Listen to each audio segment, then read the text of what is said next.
have run these canyons for 6 million years.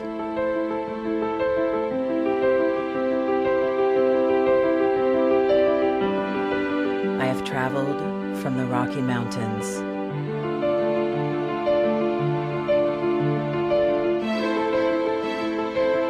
to the deserts, through scorching heat and freezing cold, from the land of the dinosaurs to fields of food.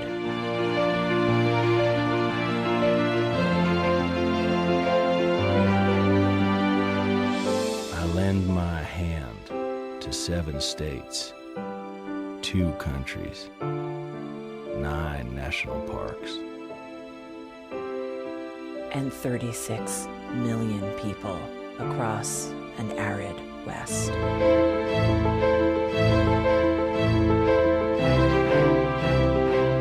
am not the strongest or the largest, but I am the hardest working.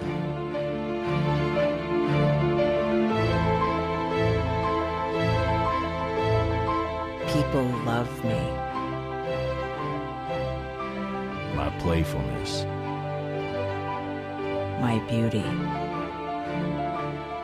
my power,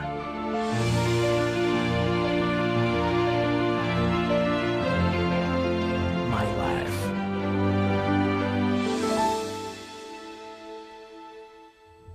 But I don't think I can offer any more. I am I am tired, tired, tapped, and tied. Of the hundreds of major rivers in the world, I am one of the few who no longer kisses the sea. Battles to harness my soul have been won and lost. Use me wisely, and I will sustain you. Use me like you have, and I will break. My name is Red.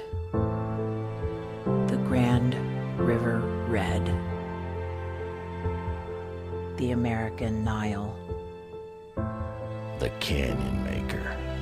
I am the Colorado River. And I am the most endangered river in America.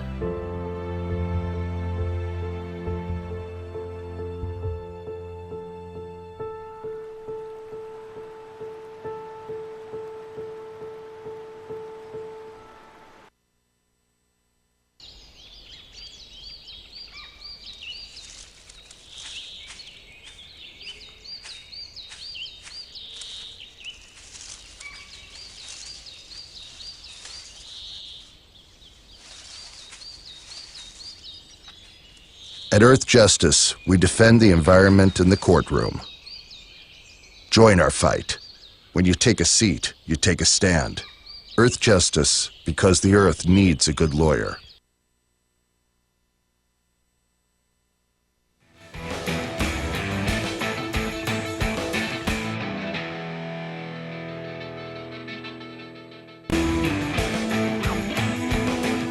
Day, good to see you today. It is Tuesday, October 14, and welcome to the program. Welcome to the Bill Press Show. Here in Washington, D.C. is where you'll find us, taking a look at what's happening today here in Washington, around the country, around the globe, and then telling you what's going on and giving you a chance to talk about it and send us your comments. Give us a call at 866-55-PRESS, whether you're watching on Free Speech TV or watching us Free Speech TV, of course, here in this country, or watching us worldwide on TawkrTV, youtube.com/Tawker, TAWKR-TV.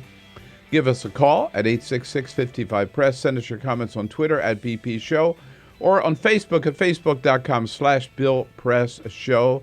Yes, indeed, with Ebola. The head of the CDC now says they are rethinking their protocol, rethinking their training. Hey, it's about time. Maybe a little too late for that. The horse is already out of the barn. What are they doing?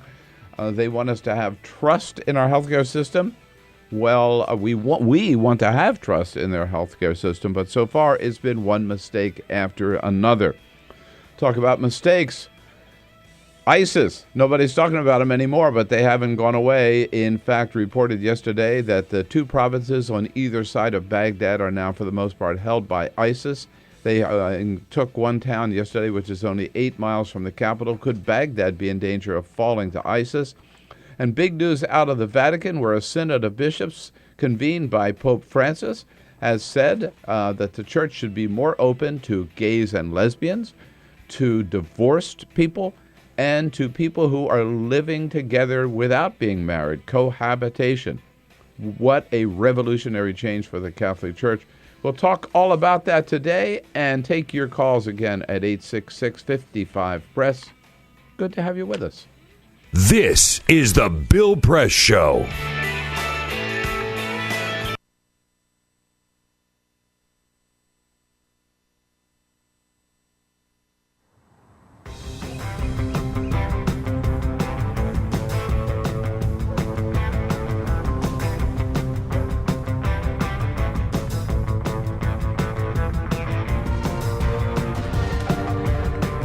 Sometimes when I'm walking down the street, I'm not necessarily looking out and seeing all these water-wasting lawns and people that aren't as connected to their neighbors and their lives as they could be.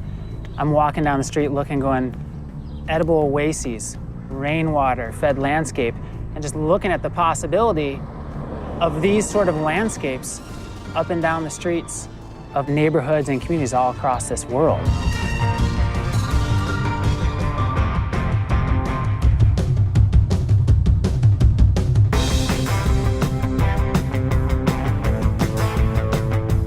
Small actions do ripple and they add up and they have a cumulative impact. And so when you're building upon your small mindful actions, you have the confidence and the ability to take on something a little bit greater. So that would be nice.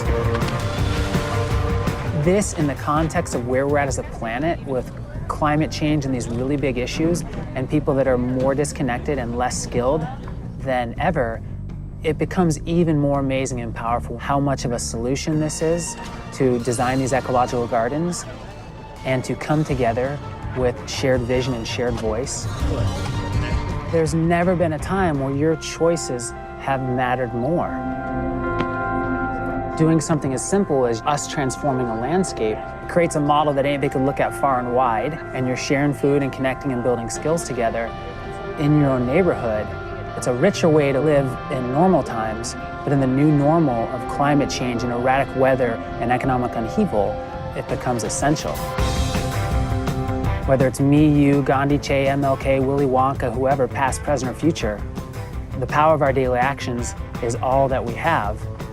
And like our community said, give me a place to stand and a lever long enough and I'll move the world. And that's what those simple actions do. They move the world every day.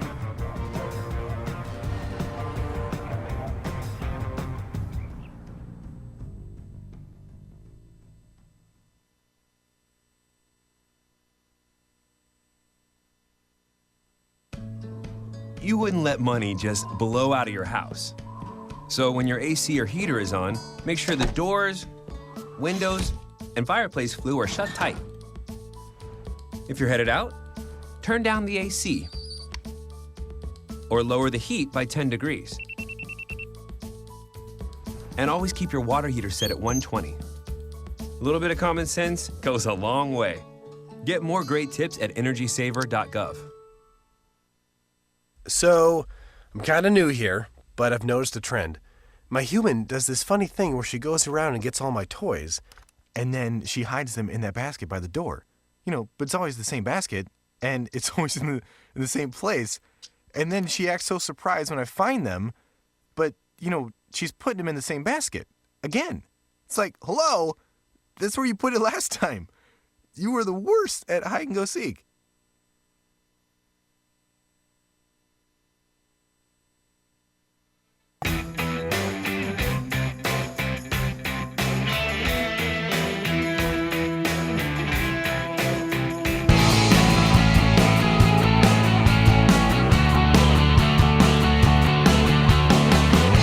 broadcasting around the nation, on your radio, on your TV, and online. This is The Bill Press Show. The Vatican says it's okay to live in sin. Damn! Why didn't they tell me that long time ago? Hey, hello, everybody. What do you say? It is Tuesday, October 14. So good to see you today. Welcome to the Bill Press Show. This.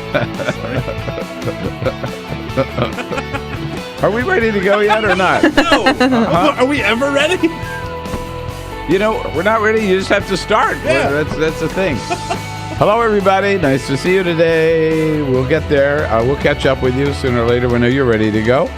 It's the Bill Press Show live from our nation's capital, Washington, D.C., coming to you from our studio on Capitol Hill. To you, all of you there on your local progressive talk radio station, great to see you today.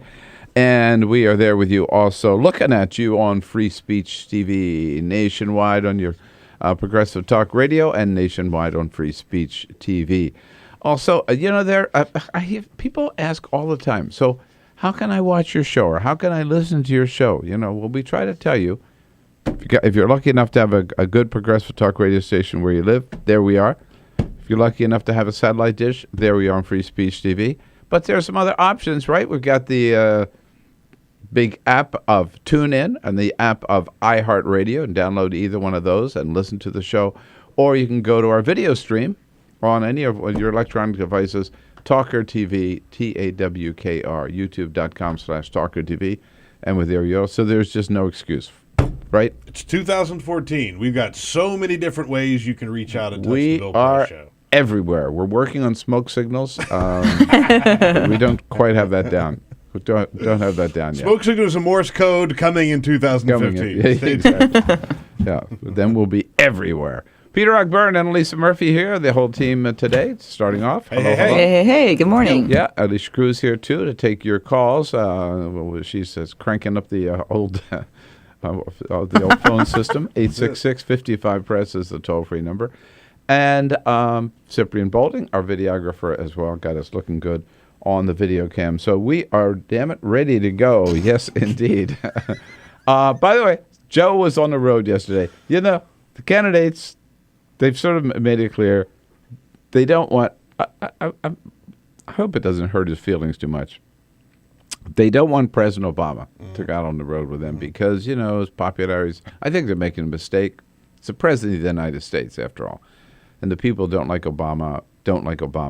They're not going to change, but most people still do, like him as a person. I think candidates are making a mistake. But at any rate, he's not getting a lot of calls, but they love Joe. They love Joe Biden. He was down in Florida yesterday for Charlie Crist, former Republican governor, of course, now running for re-election as governor, as a Democrat. And Joe Biden says, don't hold that against him. I heard this criticism that he used to be a Republican and he left. Hell, he didn't leave the Republican. It left him. This ain't your father's Republican Party. It's Joe. Joe be Joe. Joe be Joe. Yeah, if anybody knows a soundbite, it's Joe Biden. Yeah. Oh yeah. For sure. Yeah. No, whether he knows it or not. He's given us a couple of great sound bites and didn't realize they were sound bites. And we are so grateful for that. Yes, indeed. Right. All right. Hey, on Tuesday we have the Gold Dust Twins here, Arthur Delaney and Igor Volsky coming in. Arthur from Huffington Post and Igor from Think Progress, of course. Catholics United, James Salt, the director, will be in to talk to us about the big news out of the Vatican yesterday, and then reporters here from National Journal and Politico. Full lineup today. Lots going on. We'll get right to the latest on Ebola. Is it fair to blame the nurse for getting the disease? That's what the CDC is doing. But first, this is the Full Court Press. Just a couple of other stories making news. A huge breakthrough in wireless fidelity technology. According to Samsung, they claim that next year they're going to be able to release Wi-Fi that is 10 times faster than what we've used before. Good Lord. Right? Yeah. Now, it has a couple of obstacles. The first of all is you can't take an existing Wi-Fi connection and boost it. It has to be a brand new, completely different internet connection. So you have to have big cable companies get behind it to lay down the groundwork. So that's one. The other obstacle is that it only works 15 feet around the wireless modem, right? So we have a wireless modem here, and it goes throughout the whole office and the whole floor. I imagine they'll work on that and make that a little bit better. You'd have to have several for an office that way. That's not... Exactly. Yeah. They also say that it solves the problem of what's known as the cocktail party problem. If you have like 10 people over and they all start sharing the same Wi-Fi network, it slows down significantly. So we should see that next year, according to Samsung. Can't wait. All right. A new low for the Panthers in hockey. The Ottawa Senators were in Florida to take on the Panthers, and they set an attendance record. The lowest attendance ever hockey at in a Florida? Panthers game. Yeah. Think about hockey in Florida. Exactly. Right? It was a franchise history small crowd. They only had 7,311 people at the game. At least they were in triple digits. I mean, they got up into the thousands at least. But if you see the photos, I mean, it's an entire arena with only 7,000 people. It's pretty sad. We'll tweet out a picture so you can see just how empty the arena was. You know, when my next book comes out, if I have 7,000 people at a book signing, I'm not going to complain. There you go. You'll need a stadium. Always the optimist.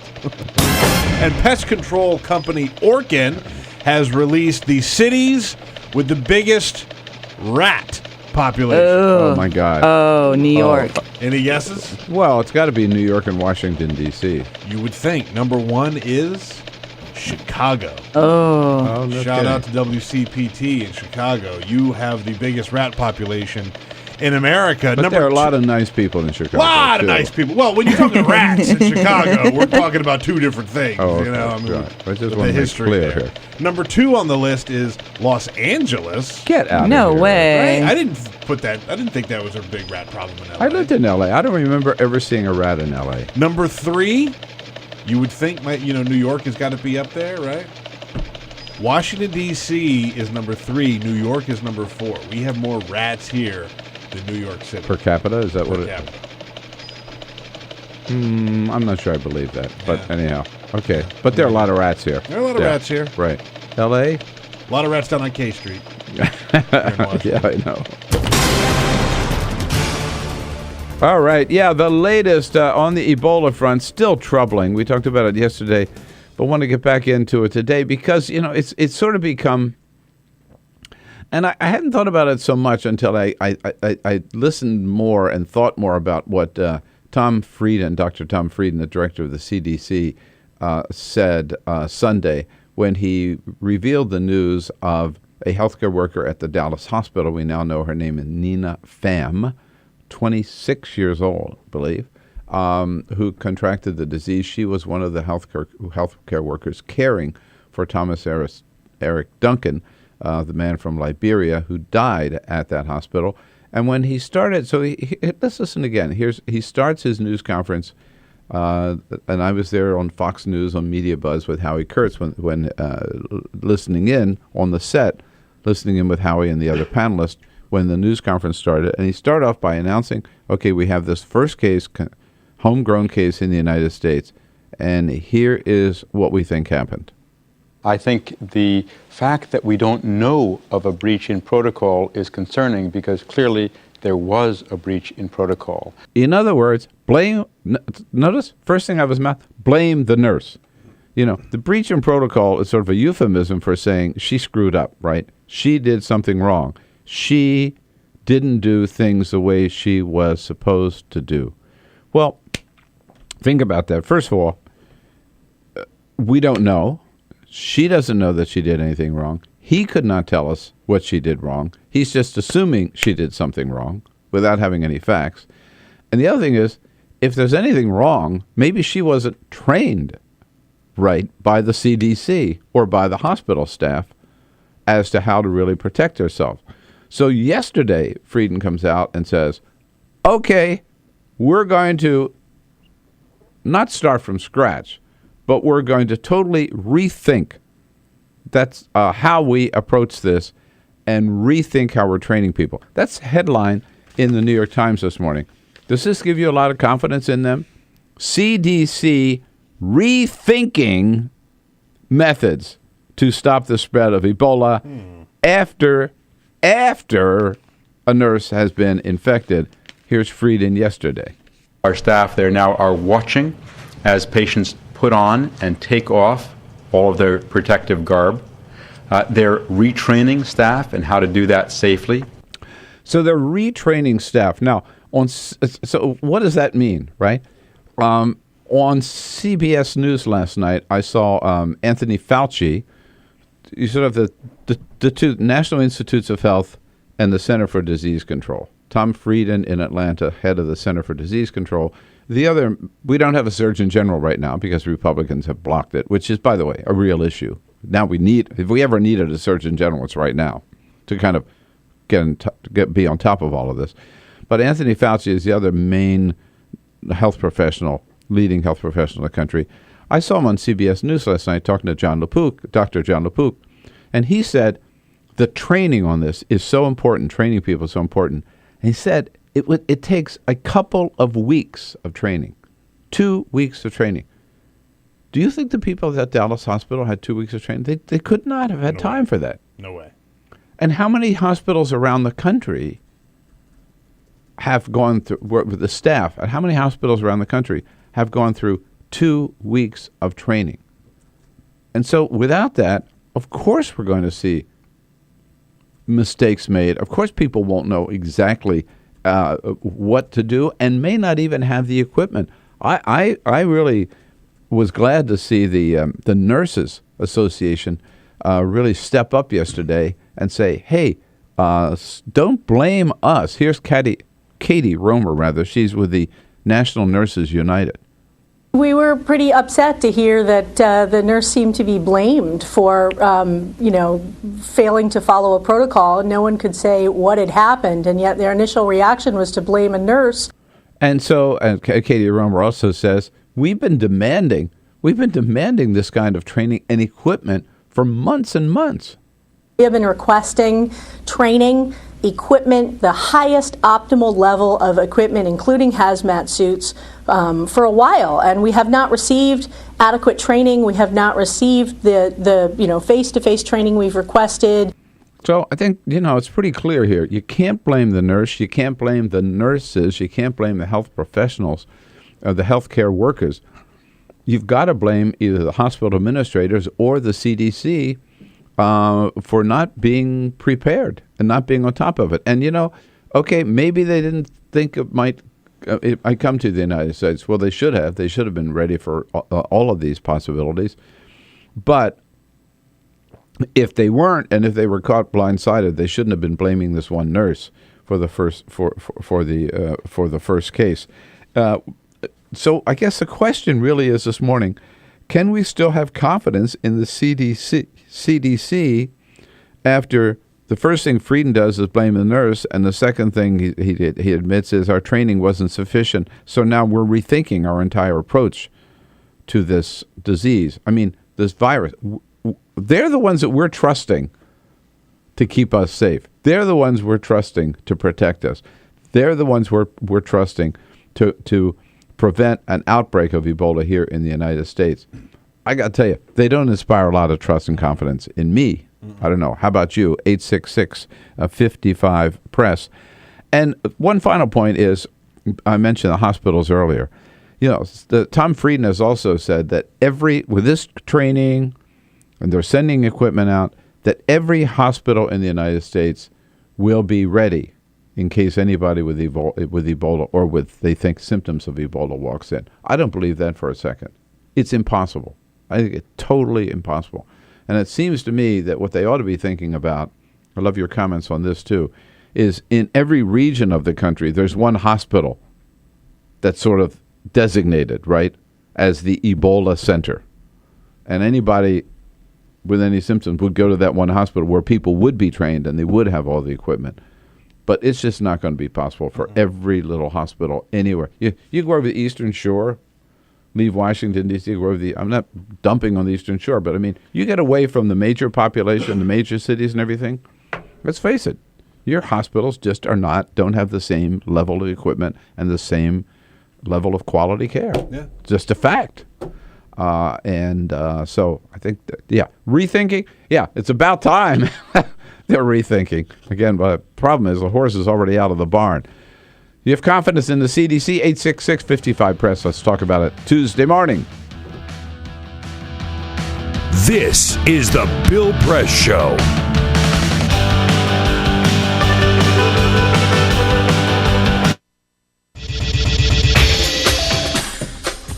Tune into Free Speech TV for Democracy Now!, a national, independent, award-winning news program bringing you people and perspectives rarely seen on corporate media. Grunt work. Love it, hate it, useful, not useful. Necessary. Our social entrepreneurs are people who have been on the front lines of social change. I've learned so much from talking with them. This is Cafe Impact, and I'm Jonathan Lewis. I will say that I think is a challenge for anyone, especially the new workforce as they come in, is the ability to accept grunt work with grace. The most boring, awful details are the most important elements of doing this work. From the way you save names in your Rolodex to the way you bank and you deposit checks. The truth is, this work isn't glamorous, it's rewarding. You don't go into this for the glamour, you go into it for the impact. And so it takes that determination to do the scut work to actually get anywhere. It can be really challenging in a first job for someone who's coming out of finishing school to have the enthusiasm that they do to make the type of social impact that they've dreamed of. And now they're here in this first job and all of a sudden they're shouldered with all this grunt work. And they don't understand and they don't get it and they're resentful. Talk more about the power of answering phones. Sure, I did that myself, took out the trash, cleaned offices when I had to, and it's all good. There's power in being a good team player and in being somebody who sometimes has to support other people's leadership before you get to have your own moment in the sun. Is it hard to wait?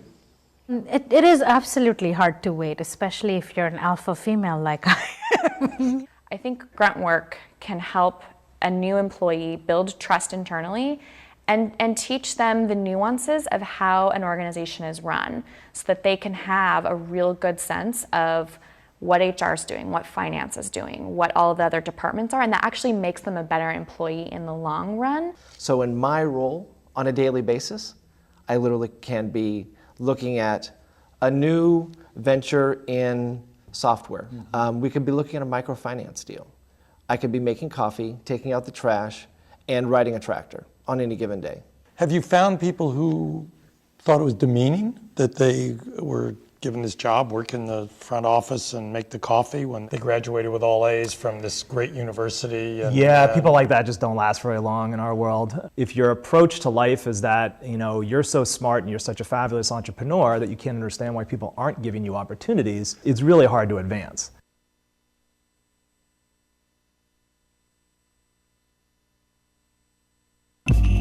Tune in to Gay USA with hosts Ann Northrup and Andy Hum for in-depth coverage of lesbian, gay, bisexual, and transgender news. Watch Gay USA every week, only on Free Speech TV.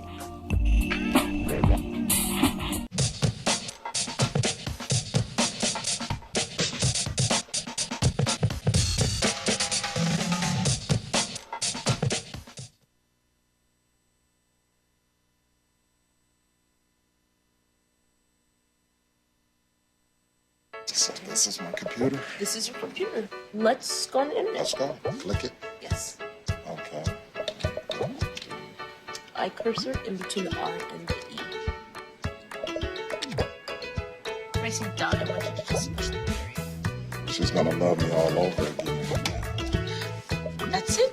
Jamaica, here you go. Here we go. Good job. Thank you. Thank you. And I did it by myself. Feel smarter.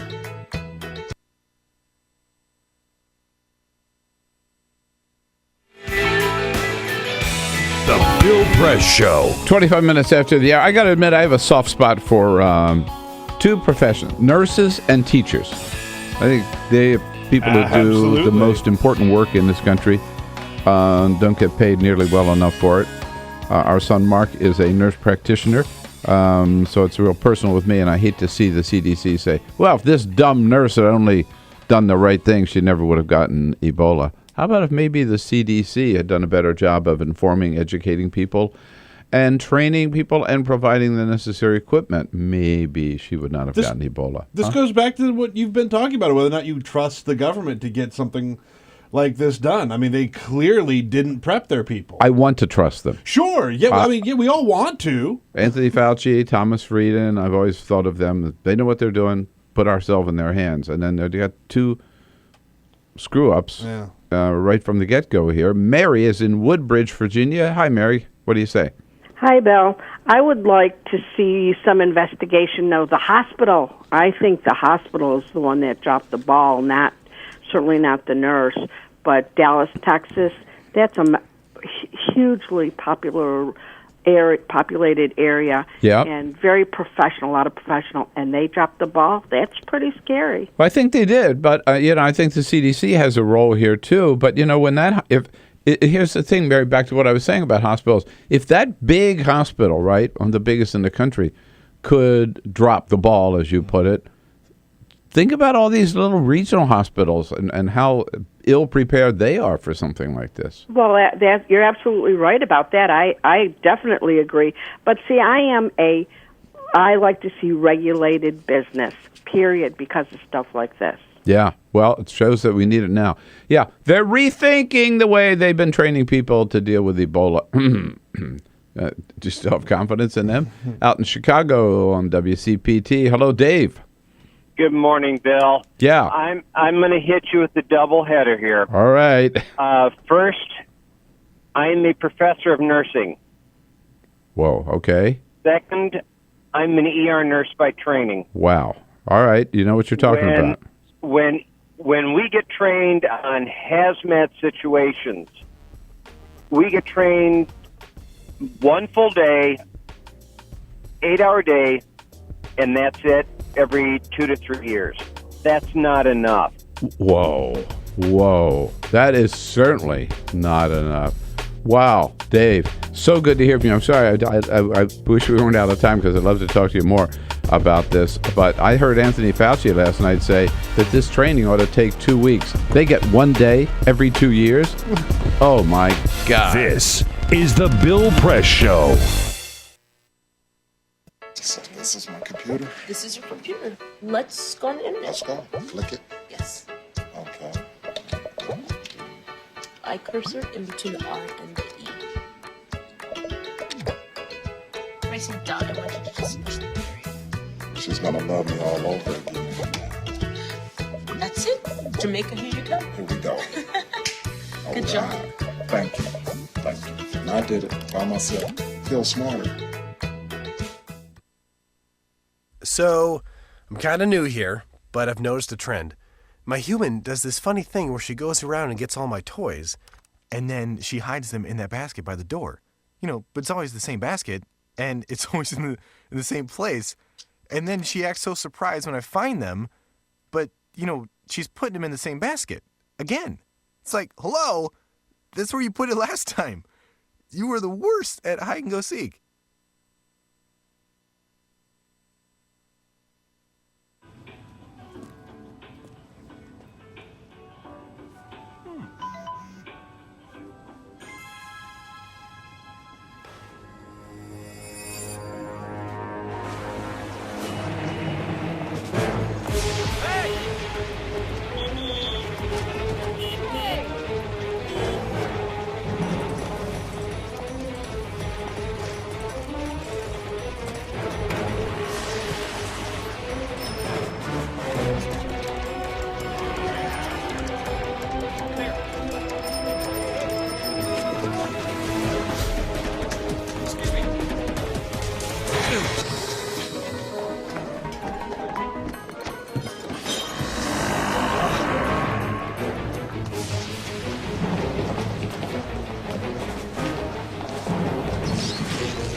Same time next week?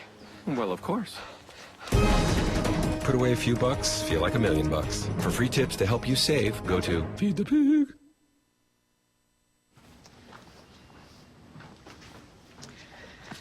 All right. I know this isn't any fun to talk about, but we should. Okay. So who's going to do what? I'll pack the dead batteries. Great. I'll only put what I don't need into a duffel bag. Perfect. That's totally unhelpful. No problem. Meanwhile, I will try to comfort everyone by speaking in a calm voice. And I'll try to get the generator going without any gas. Oh, let's not forget the cell phones, which probably won't work. Right. And who is going to handle supplies? I can forget to do a list for us. Thanks, pal. Well, I think we couldn't be any less prepared. I'm proud of you guys. Talk to your kids about who to call, where to meet, what to pack. Visit ready.gov/kids for tips and information.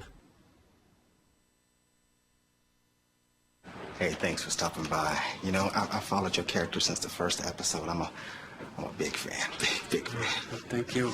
And listen, your storyline, it makes for incredible TV drama. Thing is, your drug use is very adult content. Too adult for the kids. So I'm gonna have to block you. Oh, man. Yeah. Well, have a good one. You're a nice lady.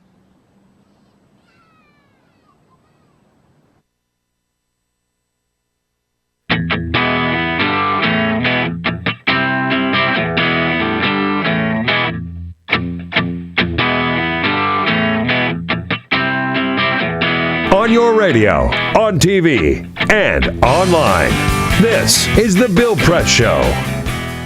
33 minutes after the hour, Tuesday, October 14. Here it is, The Bill Press Show, coming to you live from Washington, D.C., our nation's capital, and our studio in Capitol Hill, and brought to you today by the American Federation of Teachers. Just saying how much I value the work of nurses and teachers. Good men and women of the AFT, Teachers of America, making a difference in the classroom every day.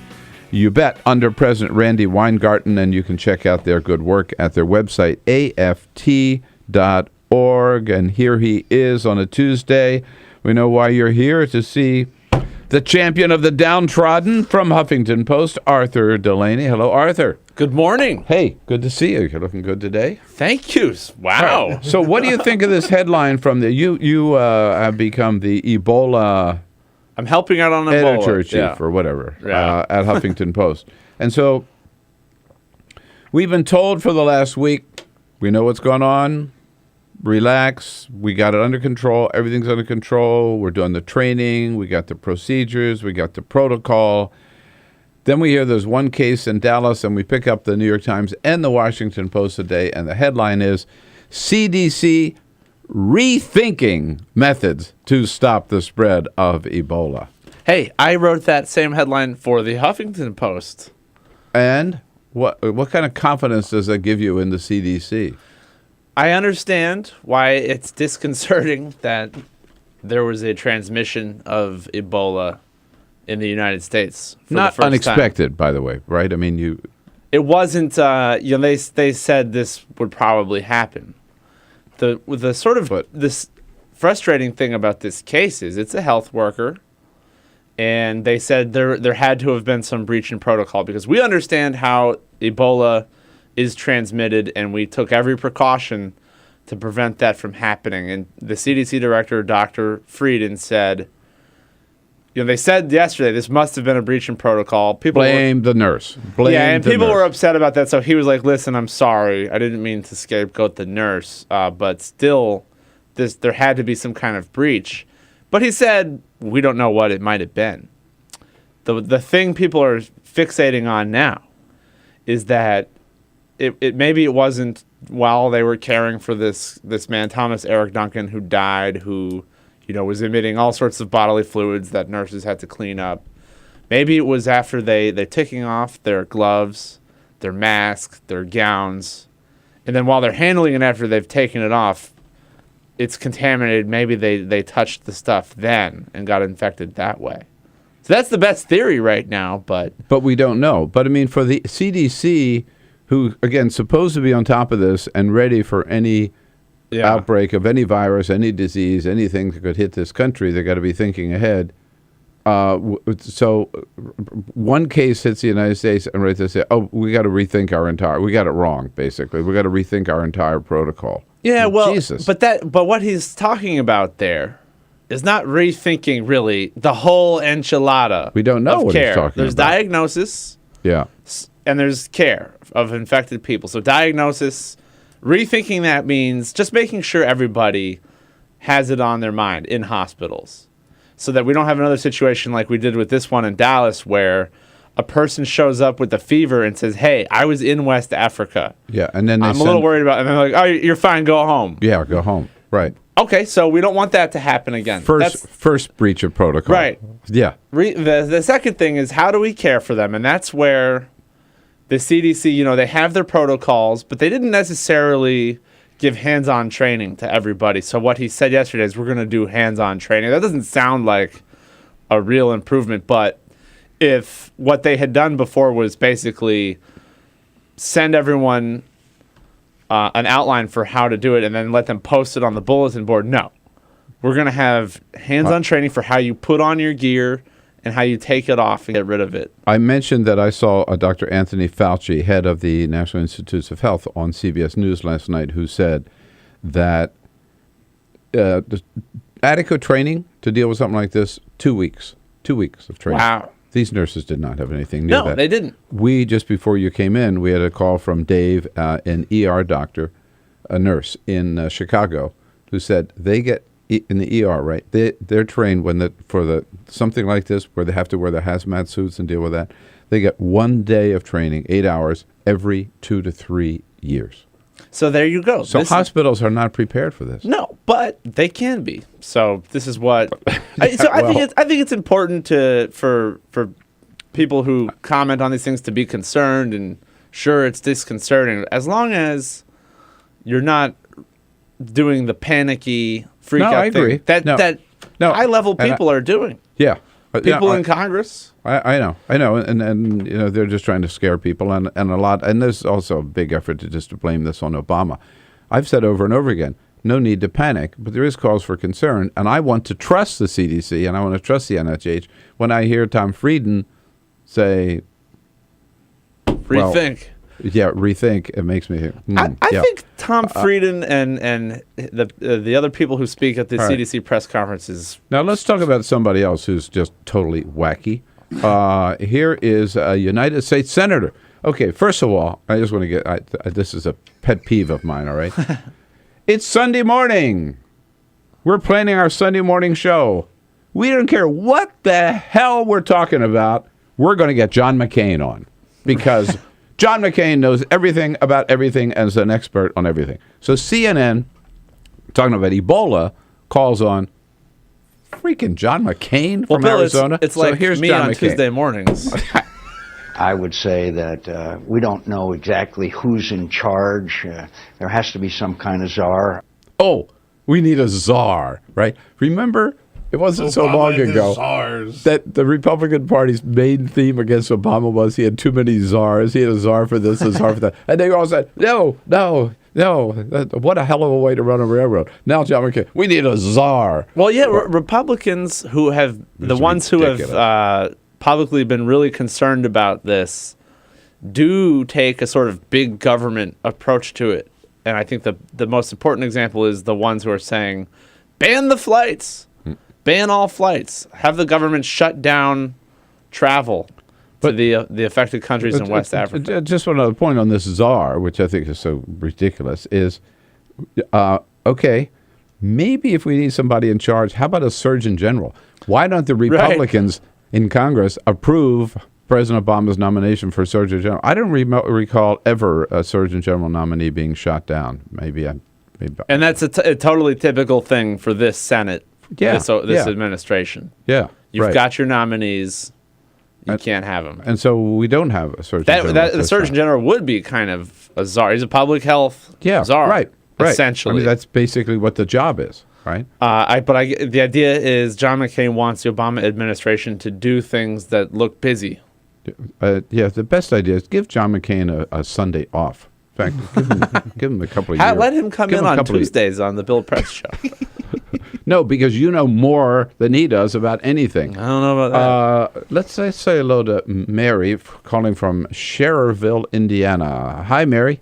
Hi, Bill. How are you today? I'm good, thank you. What's up? Hey, I'm just calling in about the Ebola. I work for 30 years at a decent-sized hospital in northwest Indiana. Mm-hmm. And as far as Ebola training goes, we had about a 5-minute online PowerPoint presentation for our preparation, if we should have an Ebola patient at our hospital. And it was followed by 3 questions, and that's all the training that we had. And did they say, here's how you put on all this protective gear and here's how you take it off? There was a couple pictures, but no physical, one-on-one training at all. Did they actually have the gear there that you had to try on? And no, just an online presentation PowerPoint, and that was it. Doesn't do it. Yeah. I mean, I saw, maybe it was Fauci last night or somebody on the news saying that the protocol is when you have this all this gear on and when you leave the room, right, you take it off, you have to take it off in a way that you never touch the outside of the suit or the outside of the gloves. Now think about that. That's almost impossible to do. Why you'd want to be trained. That's why you'd want to be trained. You would not want to simply see a couple pictures in a PowerPoint. Maybe there is a way to do that, but think about taking gloves off without touching the outside of the glove at all, and that bodysuit. Mary, that's as frightening as Dave's call in the last. Now, I want to ask you about something else that Fauci has said. Anthony Fauci, again, head of NIH, and reported in Huffington Post by Sam Stein, I believe, that part of the problem here has been funding cuts, budget cuts. Yeah. And have they had a direct impact? Collins, the head of NIH, said if we hadn't had funding cuts over a period of 10 years, I mean, it's the sequester, sure, but also just stagnant funding going back a decade, we would have an Ebola vaccine by now. He's saying it's not as if all of a sudden we're working on Ebola. They've been working on it since 2001, and they'd be farther along if they had more money. And it's as simple as that. That's how the head of the NIH puts it. And some of the response to this has been, oh, well, that's unnecessarily panicky and overly political, but it's intuitive, isn't it? There's a priority of budget cutting, and this is something that the private sector won't do on its own. You have to have this kind of research funded by the government, or else it won't happen. There may be another reality playing here, too, which is that we tend to develop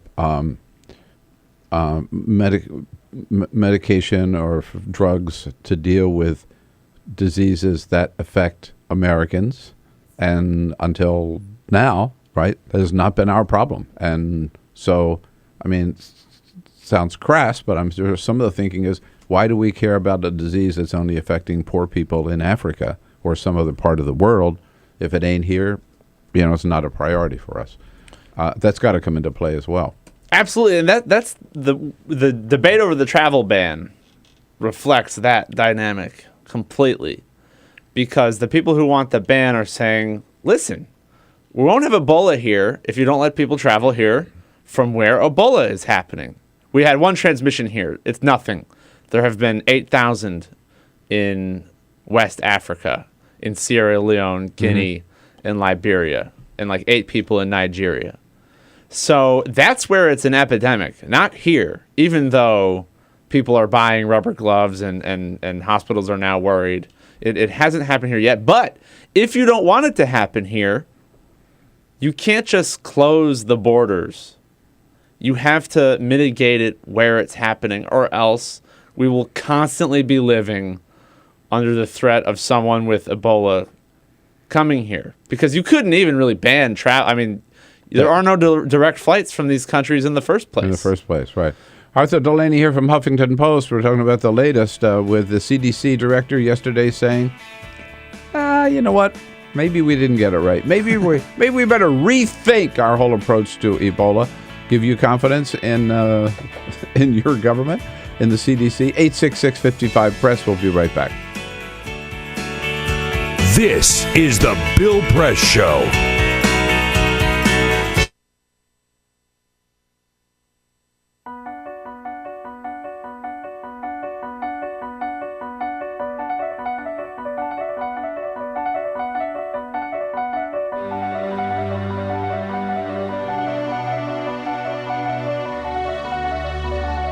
The most important issue on this planet right now is to protect and conserve biodiversity in the world's oceans. And I don't think people realize just how intimate our connection is with the oceans themselves. Not only do they provide the very foundation of life and control our weather, but life just simply could not exist without a healthy ocean. The real problem, though, is apathy. It's all out of sight, it's all out of mind, and people don't even think about it. But it doesn't matter whether you live in Peoria or on the coast. The fact is, whatever happens in the ocean affects all life forms on the planet Earth. If the oceans die, then civilization collapses. We all die. We cannot live on this planet without the oceans. This is, in fact, not the planet Earth. It's the planet ocean, but because we're a land-dwelling species, we refer to it as Earth. But it is the planet ocean, and the oceans are the heart and the foundation of all life on the planet.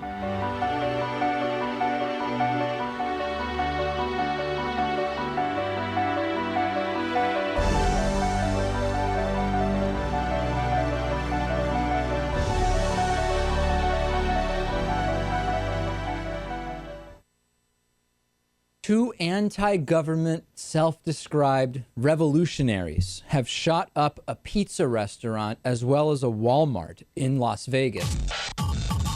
The internationally syndicated political series, The David Pakman Show, provides progressive talk, analysis, and interviews with the nation's youngest radio and television host, David Pakman. Find out more and catch up on all the latest episodes by visiting our website at freespeech.org.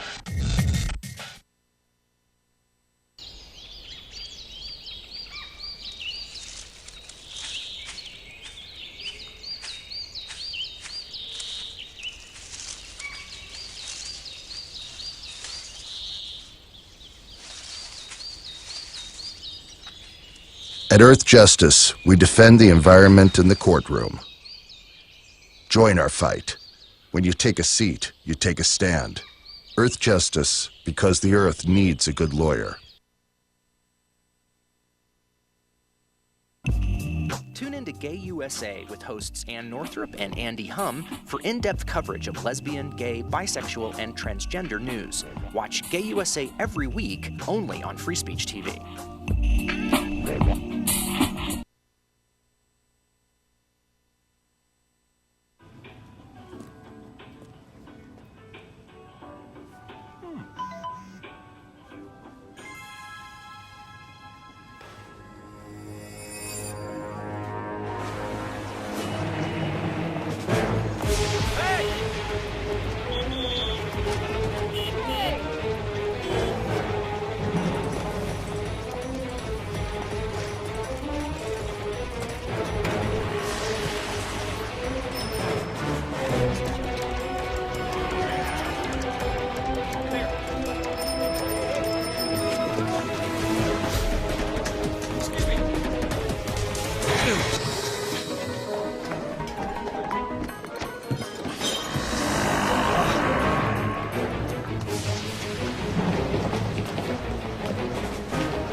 So, same time next week? Well, of course. Put away a few bucks, feel like $1 million. For free tips to help you save, go to Feed the Pig.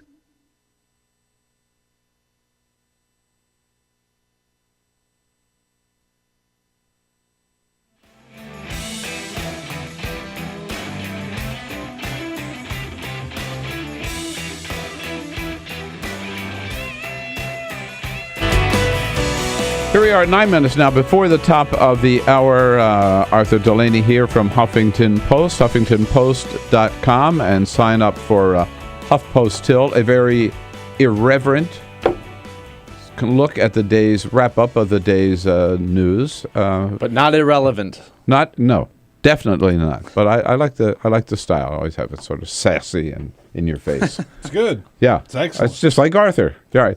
Arthur, let's say hello to Shirley out in Chicago. Hi, Shirley. Good morning. Good morning. I just wanted to throw into the mix a possibility of defects in mass-produced personal protection materials. It's just something that, along with everything else, I think it needs to be examined. It's a definite possibility.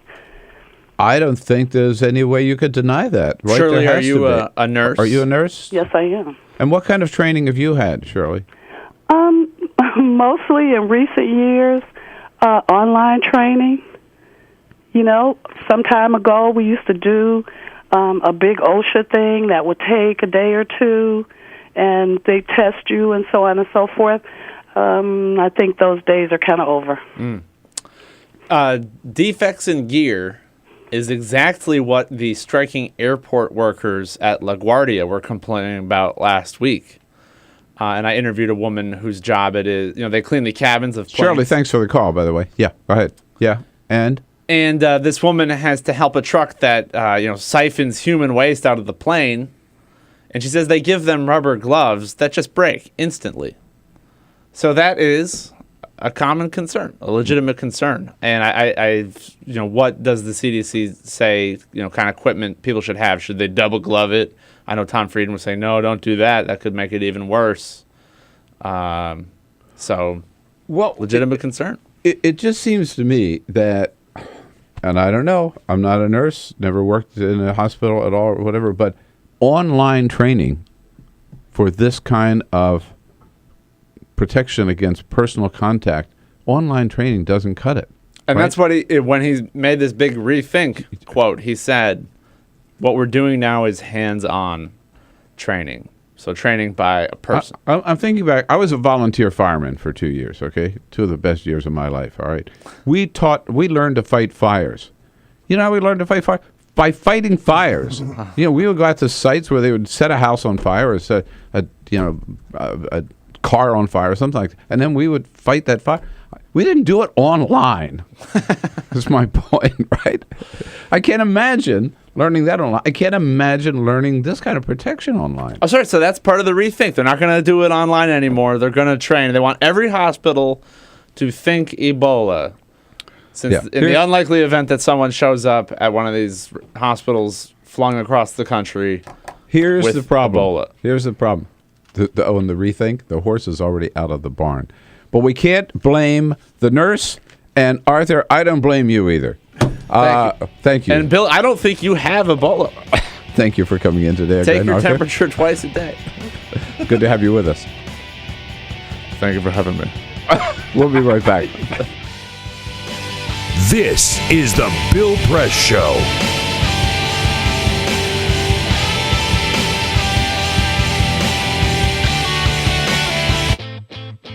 What gets you into college? Good SAT scores? High GPA? Lots of extracurriculars? Sure, but what you really need is money. If you don't have the cash, you'll need a loan. And we mean huge student loans because the cost of college has risen 1,000% in the last 30 years. This means big money for the banks that collect fees and interest. Now, millions of young people are starting their adult lives with an average of $29,000 of loans on their backs. Altogether, we're talking $1.2 trillion in student debt. And more people are finding it impossible to pay them back. Welcome to the student debt crisis.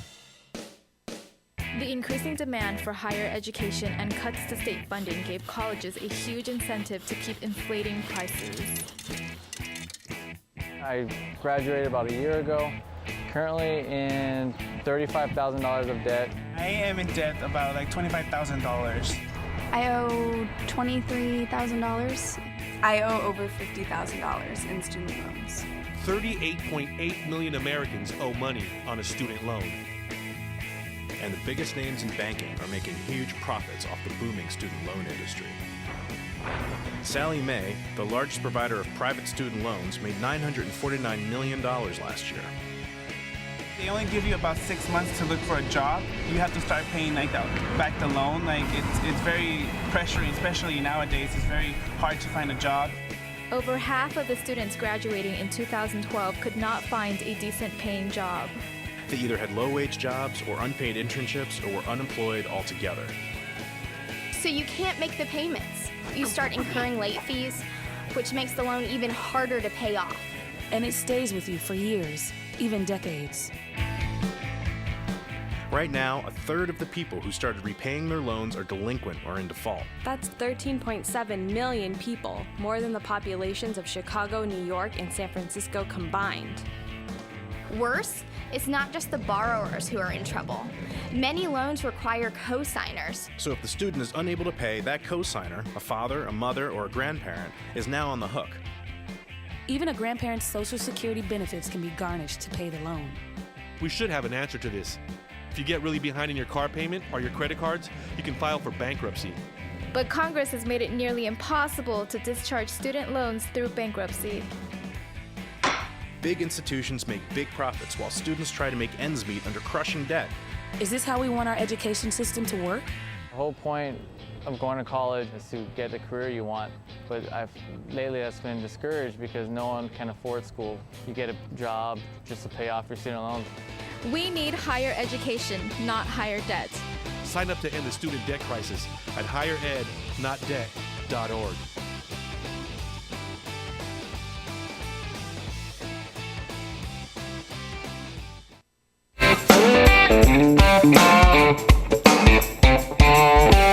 This is the Bill Press Show. Igor Volsky, and the next hour, at the top of the next hour. So, Laura, Ann McLean Custer is a member of Congress from New Hampshire, running for re-election. And a Republican state lawmaker up in New Hampshire said she will never get re-elected because she is ugly as sin.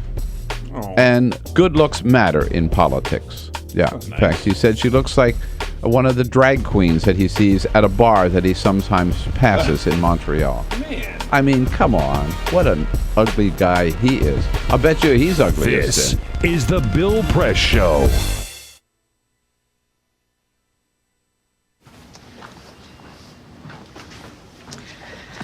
All right. I know this isn't any fun to talk about, but we should. Okay. So who's going to do what? I'll pack the dead batteries. Great. I'll only put what I don't need into a duffel bag. Perfect. That's totally unhelpful. No problem. Meanwhile, I will try to comfort everyone by speaking in a calm voice. And I'll try to get the generator going with any gas. Oh, let's not forget the cell phones, which probably won't work. Right. And who is going to handle supplies? I can forget to do a list for us. Thanks, pal. Well, I think we couldn't be any less prepared. I'm proud of you guys. Talk to your kids about who to call, where to meet, what to pack. Visit ready.gov/kids for tips and information.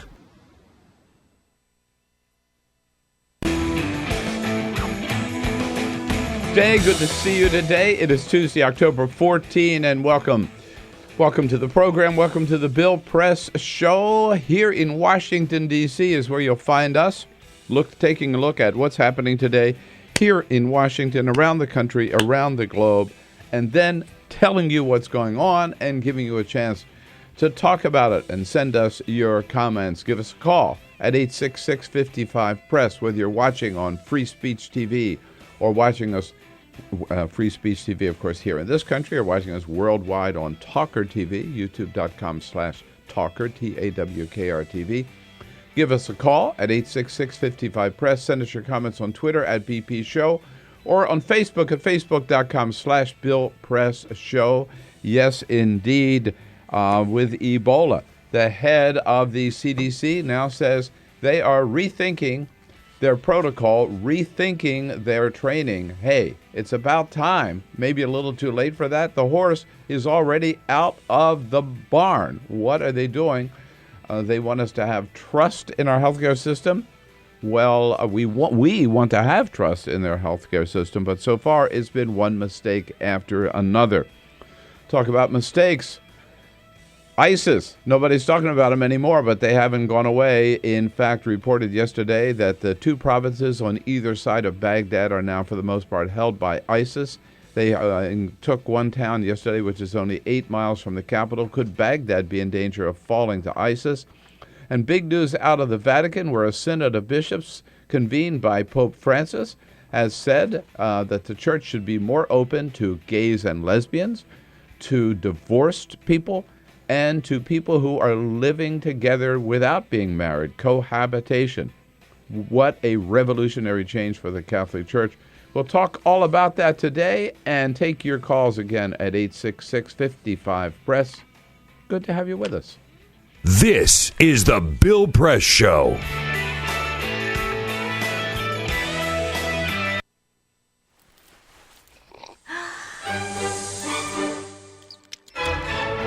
When I started learning about nutrition, about which, by the way, much less is known than you might think, I learned that what mattered most about one's health was not necessarily the nutrients, good or bad, that you were consuming or staying away from, or even the calorie counts. But what predicted a healthy diet more than anything else is the fact that it was being cooked by a human being and not a corporation. Corporations cook very differently than people do. They use vast amounts of salt, fat, and sugar, much more than you would ever use in your own cooking. And the reason they do that is those are three incredibly attractive and incredibly cheap ingredients. And when they're layered properly, as in a chip or pastries and forms of junk food, they're incredibly addictive. They really press our buttons. They activate our dopamine network, our cravings. And in fact, people in the industry, they don't talk about addiction in the food industry, even though they traffic in addiction. They talk about craveability. It's the same thing. And snackability is another term they use, which is a lovely word. And then the last point about corporate cooking that's important to understand is they cook different stuff than you do at home. What they're good at, in general, they don't cook that well, but things like chips, they cook incredibly well. And here's a classic food that if you make it yourself, if you've ever made French fries, you have to wash the potatoes, you have to peel the potatoes, you have to slice the potatoes, you have to fry them in a lot of oil, you have to spatter your entire stovetop, you have to clean up, and then you have this pot of oil you have to get rid of. I mean, it's really difficult, and it's a pain. They're wonderful, but it's a pain. And if you make them yourself, you'll only eat them every 6 weeks, 2 months, because it's too much work. But when you let corporations cook for you, it's so simple and so inexpensive, and they're really good, that you will have them twice a day, as many people in America do. So you see the kinds of foods you end up with are these labor-intensive foods and desserts. These special occasion foods become everyday foods when we let industry cook for us. Eat anything you want, just cook it yourself.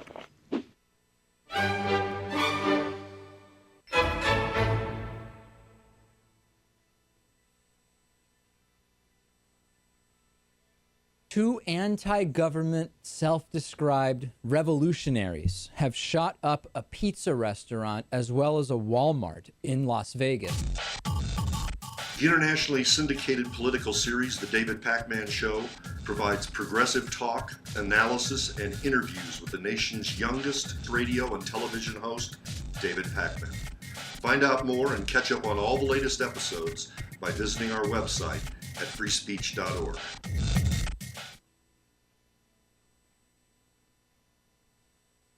What the frack? What the frack? What the frack? What the frack? President Obama, are you fracking kidding me? Reopen the EPA studies. In Texas, Wyoming, and Pennsylvania. Fracking pollutes our oceans. Fracking poisons our water. Fracking makes climate change worse. Fracking relies on toxic chemicals that cause cancer. Ban fracking now. Ban fracking now. Go on.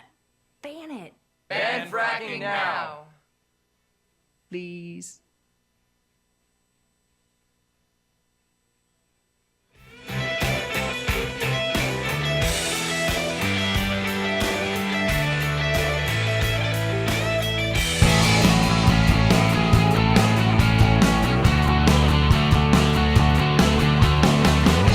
Broadcasting around the nation, on your radio, on your TV, and online.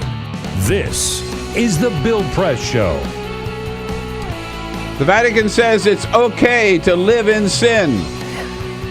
Now they tell me. I don't think it works retroactively. I don't think you could make up for all the past. I don't know. The final document hasn't been released yet. It could get better. Hey, hello, everybody. Yes, that's a big talker today. I'm telling you.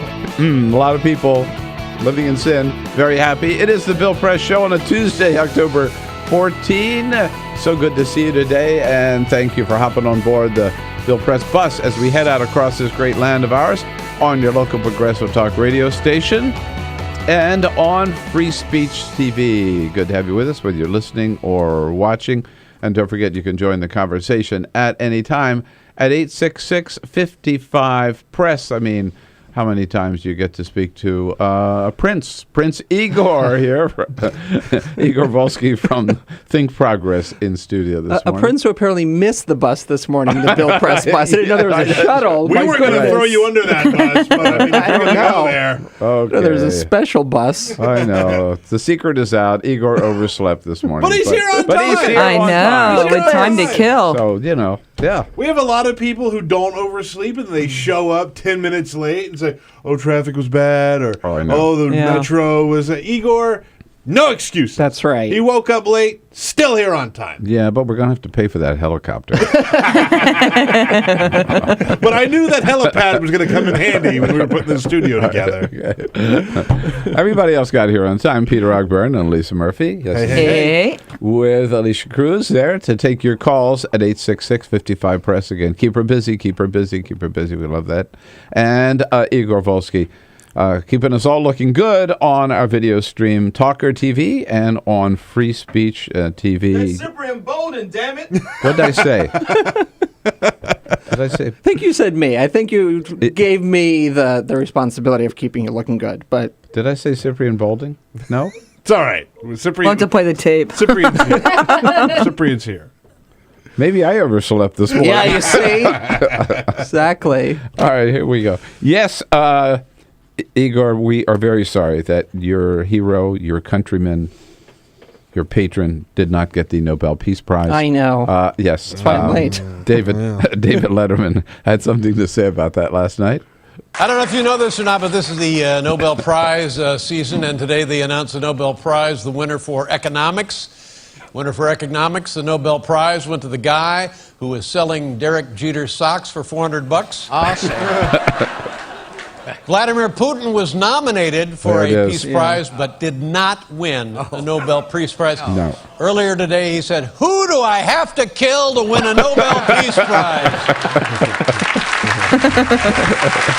I took my shirt off. What else do I have to do, right, to win the Nobel Peace Prize? At any rate, Yeah, it sounds even better in Russian, that line.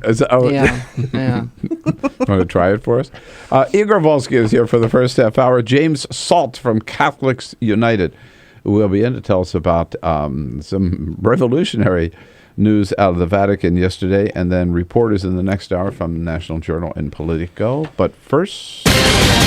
This is the Full Court Press. Just a couple of other stories making news. He's back. Uh-oh. He's back. Igor? Dear leader. Yes. Returned. Yes. Kim Jong-un after missing for quite some time. This is not seen in public. He hadn't been seen in public since September 3rd. Rumors were spreading. What could possibly have happened? They thought he might have been the victim of a coup. Well, he showed up yesterday dressed in all black, but he had a walking stick. Oh. He had a walking stick with him. A cane. Yeah. And so this might confirm some earlier reports that he had some surgery on his ankles, because there was a report that said he had some hairline fractures in his feet and ankles. There's also a video of his limping at the last time. And they had said that he had maybe had some hairline fractures because he had put on so much weight so quickly that his feet couldn't support the stress. Oh, my. So looks like he is... Is he still in charge? He's still in charge. He is officially, at least, it seems like. Large and in charge, but with a walking cane. Okay. Which makes him look even more like a supervillain now. Yeah. You gotta have a cane. Yeah. Or like an eye patch or something. So at least he's got the accessory to be a supervillain now. Belgian scientists have recreated a 19th century beer that was found aboard a shipwreck off the coast of Finland. In 2010, they found a shipwreck with a lot of unopened beer on it that goes all the way back to the 19th century. So these scientists took a look at what was inside the beer, how to brew it, how to make it, and they brought on a Finnish brewery by the name of Stallhagen to recreate this beer. And they have recreated the beer. They say that it's almost like champagne. That beer back in the day is a lot different because of the way that the malt was processed. And so they went back to old techniques, and they've produced this champagne-like beer that you could buy in the store. Huh. With a little touch of salt water. Yeah, you're really going to add that salt water in just to make Gives it a bang. But they drank the beer. It was sealed properly. They even had some of that old beer so they could find out what it should taste like. Wow. Well, I smell another taste test in our future. Old rancid beer taste test. Delicious. You're in on that one. And you know, same-sex marriage is legal in Nevada. So that was something that was made official just last week. So who should really be cashing in on this? The drive-through wedding chapels in Las Vegas. Like the super fast, let's get married right now. So there are a lot of ads that say, come on in and get married. It's legal now. As of Friday afternoon, 73 same-sex couples received marriage licenses in Clark County, and the chapel owners say that they have seen a flurry of new business come in from gay couples who want to get married in a little white wedding chapel or a drive-through wedding chapel or an Elvis impersonator. I was just going to say, the Elvis impersonator is a big thing. Gay people have just as bad taste as straight people. Yeah, they're going to have new ones where Cher impersonators and, like, I don't know, Barbara Streisand. I mean, it's going to be a whole little cottage industry. You just watch, yeah. Don't laugh. George Clooney's first marriage was in Vegas by an Elvis impersonator. Oh, really? Yeah, like 30 years ago. Were you there? It's like you know these details. So last year, which is why he said he would never get married again. Oh. And that marriage lasted like 2 days. Last year, I renewed my wedding vows at the Little White Wedding Chapel. And there was an Elvis impersonator there who was coming in off duty. And he wasn't in his Elvis costume. And he's like, how many do I have to do tonight? And he's looking at the roster like, what he's going to do. It's like Vegas behind the scenes, man. The Elvis without his costume. Peter, that is very romantic. It was very sweet. It was very sweet. Thank you, Peter. 13 minutes after the hour. All right, so Igor, last night was one of the biggest political events of the year. I think the one and only. The one only televised debate. Televised debate in the Senate race, big Senate race in Kentucky, where Republican Senate Leader Mitch McConnell up for re-election, and Allison Lundergan Grimes, the Democratic candidate, giving him the run of his life. She was ahead by 2 points the last poll that I saw. Yeah, it's been neck and neck, up and down. Right. She's now in this weird stumbling block where a couple of days ago she was asked who she voted for in 2012, and she refused to say. She had some trouble answering at this debate. She wouldn't say 2008 or 2012. Just wouldn't tell anyone. And last night she wouldn't either. Why not? I think there's something must be going on with whether or not she voted at all, because from my perspective, if I'm advising her, I say, look, you say I voted for Obama in 2008, certainly the year of hope and change, who didn't, right? In 2012, I voted for him because I thought he was the better alternative when compared to Mitt Romney. I mean, the guy lost, you can say that. But the president disappointed me in many ways, just like he has a lot of Kentuckians. Yes. And I'm going to fight him on this agenda. I mean, that's been her campaign done. So the fact that she can't say that, because, I mean, she has advisors who know this much better than I do, suggests to me, or at least makes me wonder what else is going on here. We had Congressman John Yarmouth on Friday on the show, and I asked him, and he just laughed, and he said, yeah, she should have had a better answer. She should have just said, of course I voted for Obama. My thought was she ought to have said, of course I voted for Obama. Do you think I voted for Mitt Romney? Right. Let me tell you, Mitch, I didn't vote for Mitt Romney, and I didn't vote for you either the last time. I mean, just come in his face. I mean, yeah, I think she's hurt herself that way. But there's a little back and forth here. Just a couple of quick clips. McConnell blaming Obama for the economy in Kentucky. Even in this slow economy, we're slower than the rest because of the assault by this administration on our state. Oh, yeah. Armed assault. Obama has just put out the word. Whatever else you're doing, don't do anything for Kentucky. Isolate right? Kentucky. Yeah. And Allison says, which I think she's right on here, Mitch has just become a creature of Washington. I believe that government has a place to help make the lives of Kentuckians better. And we have to have a senator that knows Kentucky through and through, not one that's out of touch and gone Washington. Gone Washington. Gone Washington. Yeah. But that's, the larger debate, I think, that a lot of Democrats and progressives have trouble articulating. How can government, in fact, help you when some of the most recent examples of government, whether it be Ebola or the rollout of the website or Veterans Affairs, gives you a lot of pause. Yeah. That's a hard argument to make these days. Right. And there was one other issue we were talking about that with McConnell. McConnell, the website, has this weird history of not directly saying that he would dismantle the Obamacare infrastructure in Kentucky. They have an exchange called Connect, which has been a very powerful force. I think the most successful state exchange. The second most successful states exchange, yeah. And so he's in the past hasn't really said if he's going to do away with that kind of coverage for people because the uninsurance rate has really plunged. It didn't have a lot of big troubles in the early months last year when things were getting started.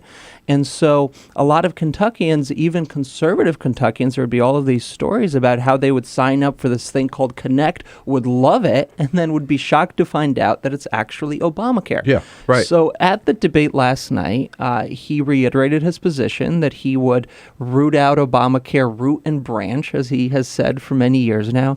And then when pressed, well, what would you do about Connect? Would the people who are now covered, would they be able to keep their coverage? Would the website still be up and running? And he said, yeah, Connect, the website we can still keep.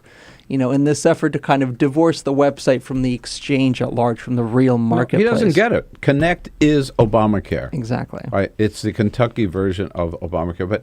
But I was watching, there was a debate night before last also in Virginia. Yes. Ed Gillespie running against Mark Warner, and I've seen, because we live right alongside of Virginia, you see all the ads on the TV, and Ed Gillespie is saying part of his platform is to repeal Obamacare. They're still using. This is what McConnell is saying. They're still using this line. I can't believe it. What's it been? 4 years that Obamacare has been the law of the land. Yeah.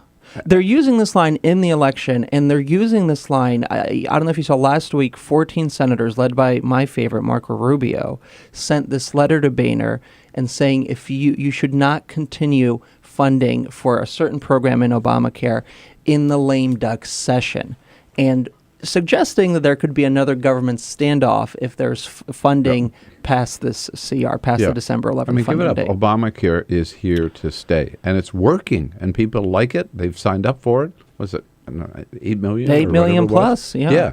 And we're right on the edge of the second enrollment period next month. I mean, it just shows me that they really have no agenda, no vision, no platform, nothing. It's just blame everything on Obama and repeal Obamacare. Yeah. No, I don't think it's going to work. We're going to talk with James Salt a lot about the Vatican, but I noticed that that's the lead story, too, on Think Progress this morning. Yeah, it's pretty revolutionary stuff. As you say, preliminary, but still. I mean, here's the quote. Now, this is part of this larger meeting the church is having about family life. 200 and some bishops who are there, and they're all coming together. Pope Francis called it, and the idea is that you kind of reevaluate where the church stands. And in this preliminary document, they put out the following, that the church is capable of, quote, valuing their sexual orientation without compromising Catholic doctrine.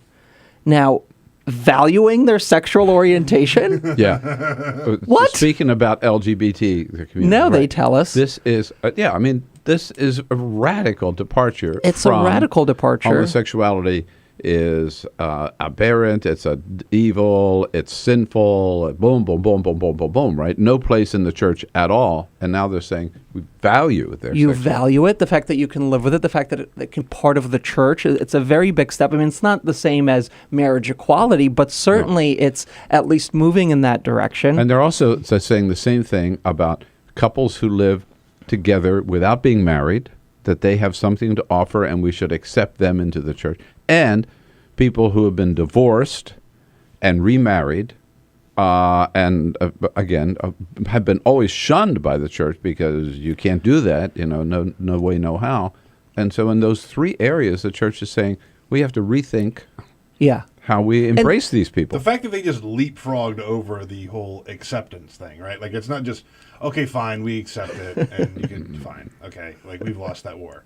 The fact that they use words like value and gifts and insights that like, they actively want it is amazing. In some respects, we kind of expected some of this. Pope Francis has made headlines saying that who is he to judge gay priests? Right. And certainly, at least in the conservative Catholic community, there was this fear going into this meeting that something like this could happen. You had 50 very prominent Catholics write a letter saying stick to the old doctrine of only, kind of the traditional view that we've seen for so many years. And now all of that is being upended in some ways. Holy smoke. Igor Volsky is here from Think Progress. We'll be right back. You can jump in anytime at 866-55-PRESS. This is the Bill Press Show.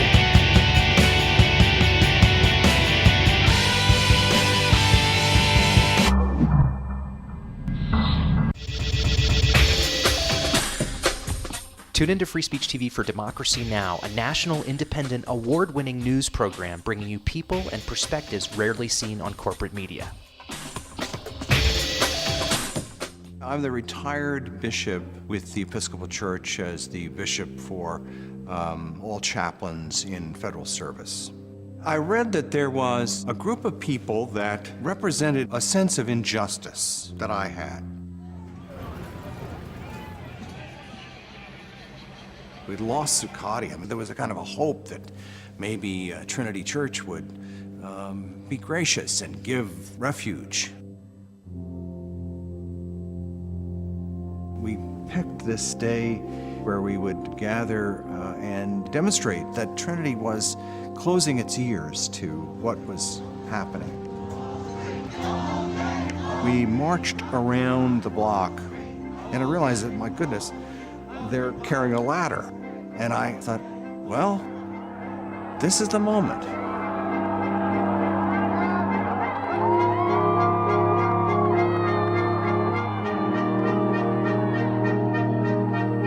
You could feel a spiritual presence. You could feel a certain something.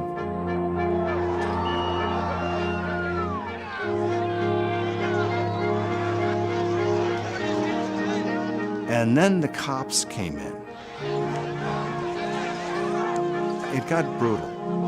I'm with you right here. Robin, I'm here. The church needed, in this moment in history, to stand alongside of these protesters. The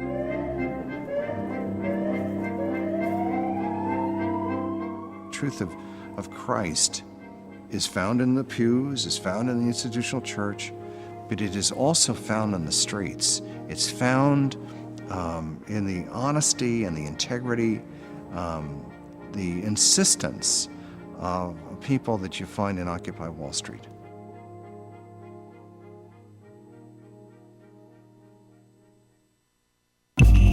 Tune in to Gay USA with hosts Ann Northrup and Andy Hum for in-depth coverage of lesbian, gay, bisexual, and transgender news. Watch Gay USA every week, only on Free Speech TV.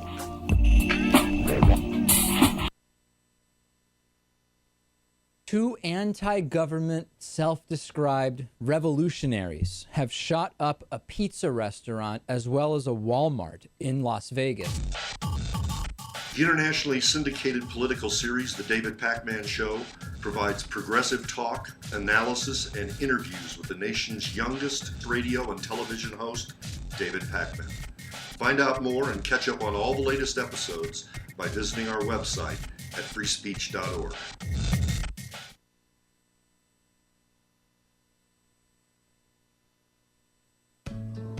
You wouldn't let money just blow out of your house.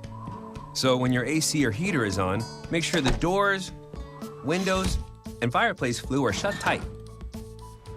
If you're headed out, turn down the AC or lower the heat by 10 degrees. And always keep your water heater set at 120. A little bit of common sense goes a long way. Get more great tips at energysaver.gov. So, I'm kind of new here, but I've noticed a trend. My human does this funny thing where she goes around and gets all my toys, and then she hides them in that basket by the door. But it's always the same basket, and it's always in the same place. And then she acts so surprised when I find them, but, she's putting them in the same basket. Again. It's like, hello, that's where you put it last time. You were the worst at hide and go seek.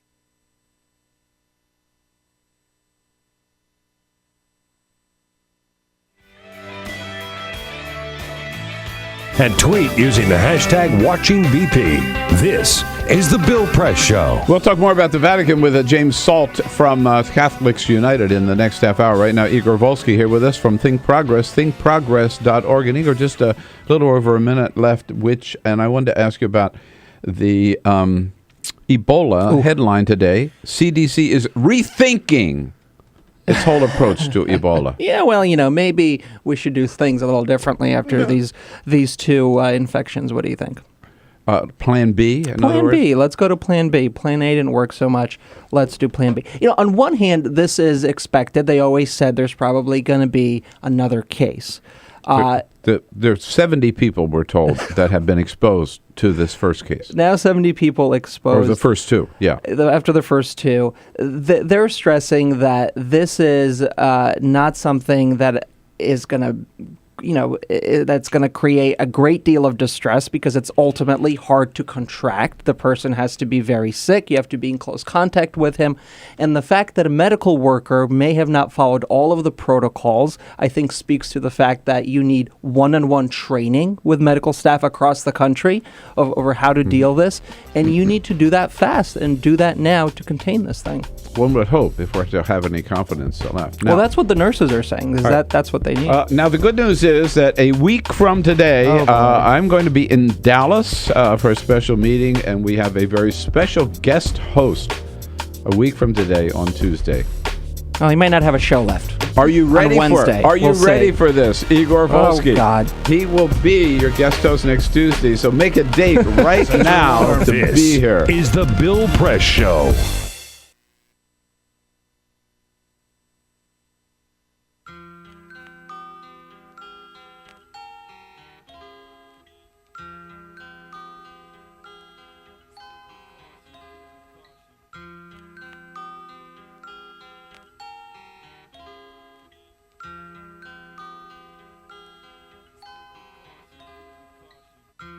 Just this month, my bill was like $138. Even at one phone call a week cost me $40 to $50 every month. I am living on a fixed income of SSI, so this is really a great hardship. Families are being punished. When they incarcerate your children, they incarcerate the whole family.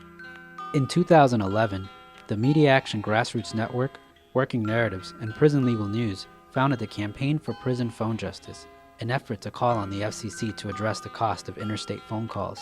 The campaign mobilized prisoners to send hundreds of letters.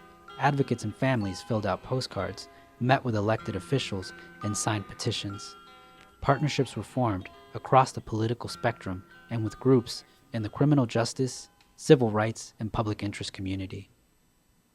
The film distribution company Participant Media and director Ava DuVernay joined the fight through a social action campaign tied to the release of the feature film Middle of Nowhere.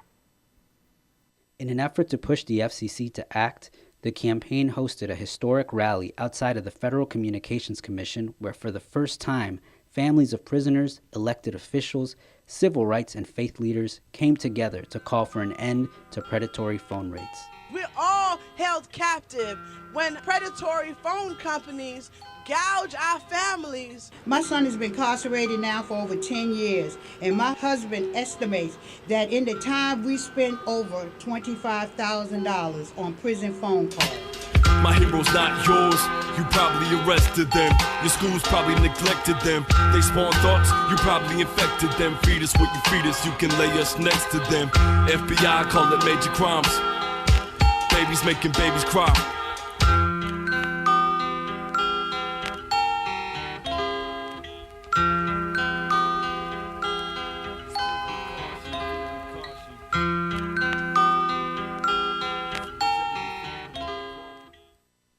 Two anti-government, self-described revolutionaries have shot up a pizza restaurant as well as a Walmart in Las Vegas. The internationally syndicated political series, The David Pakman Show, provides progressive talk, analysis, and interviews with the nation's youngest radio and television host, David Pakman. Find out more and catch up on all the latest episodes by visiting our website at freespeech.org.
Connect with The Bill Press Show on Twitter. Follow us at BP Show and tweet using the hashtag WatchingBP. This is The Bill Press Show.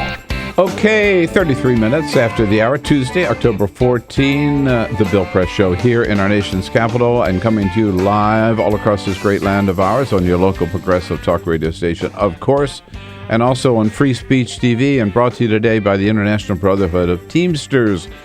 Good men and women of the Teamsters Union under President Jim Hoffa. We all live better because of their good work, and you can find out more about what they're up to in many, many different lines of not just driving trucks anymore, all kinds of stuff. Check it out at teamster.org.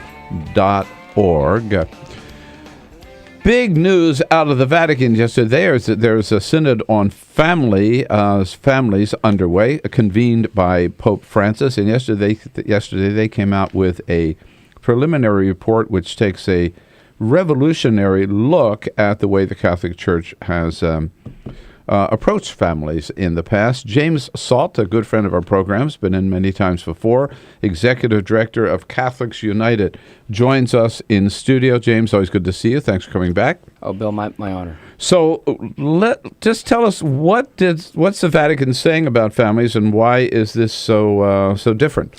Well, so Pope Francis convened the Synod of Bishops to discuss the role of families in modern Catholic life, because there's been some problems that you mentioned. You know, it's divorced, remarried Catholics not allowed to receive communion. Mm-hmm. It's Catholics living in irregular situations like unmarried cohabitation.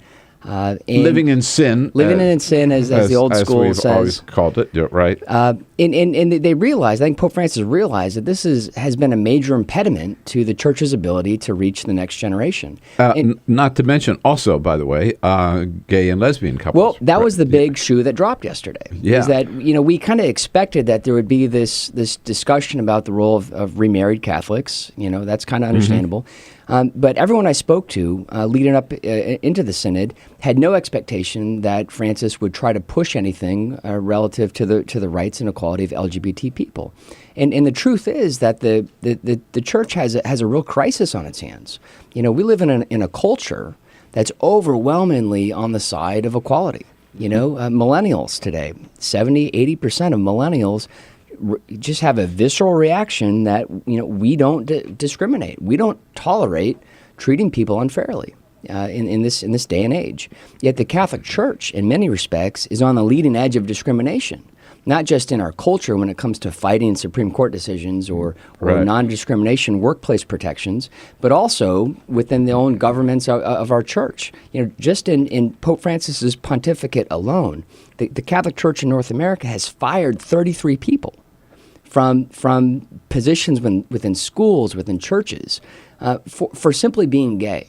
So not any sexual assault or crimes committed simply or anything. For being gay. I mean, some of the stories are so offensive that it's simply off-putting. I mean, there's a story out of Columbus, Ohio, where a PE teacher was outed in her mother's obituary for having a same-sex partner. She was terminated because of her mother's obituary.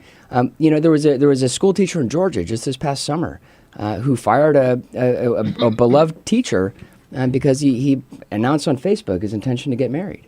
And it happens over and over and over again. And it's hard to express how devastating that is to the church's ability to relate with this new generation of Catholics and people in our culture who don't want to be associated with intolerance. Right. And I think Francis viscerally understands that. Right.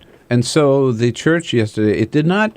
This was a preliminary report, right, from these bishops. But what the bishops, I guess, indicated is that they, the language was very positive, right, that we have to reach out and embrace and welcome these people into the community. Absolutely. I mean, Frank Bruni wrote this really sad story out of Montana recently, where there was two 70-year-old parishioners of a church in Montana who were told after publicly announcing their marriage to stop receiving communion and to essentially say you're no longer part of this parish life. I mean, these are folks who helped found that church, that family, and being told by a 27-year-old priest that they were no longer legitimate, even though that their family had actually even built that church. The point is that the church has a crisis on its hands, and the simple recognition that LGBT people are equal in God's dignity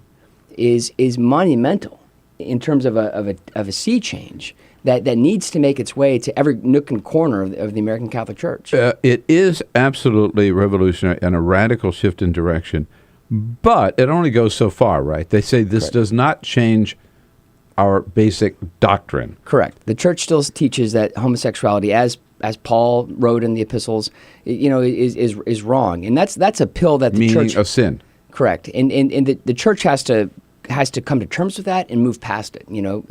There are many things Paul wrote about that were wrong. He wrote about slavery, right? Yeah. Paul, in these aspects of he wrote about women being second-class citizens too. And that's not what Jesus is. That's not what the essence of the Gospels are. It's not what Christians should be about. Jesus is a higher standard. So will the church ever get to that? I mean, this could be seen as a first step toward changing the doctrine. It's not going to occur in this synod. Will the church ever get there? I think it will. I think it has to get there. I think if it's going to be relevant in future generations. And I think what we haven't seen yet, Bill, and you do, I think, accurately point out that this is a preliminary draft, and we're just beginning to see the counteroffensive. As soon as this document was read, 41 bishops went out in the hallway and started talking smack about it.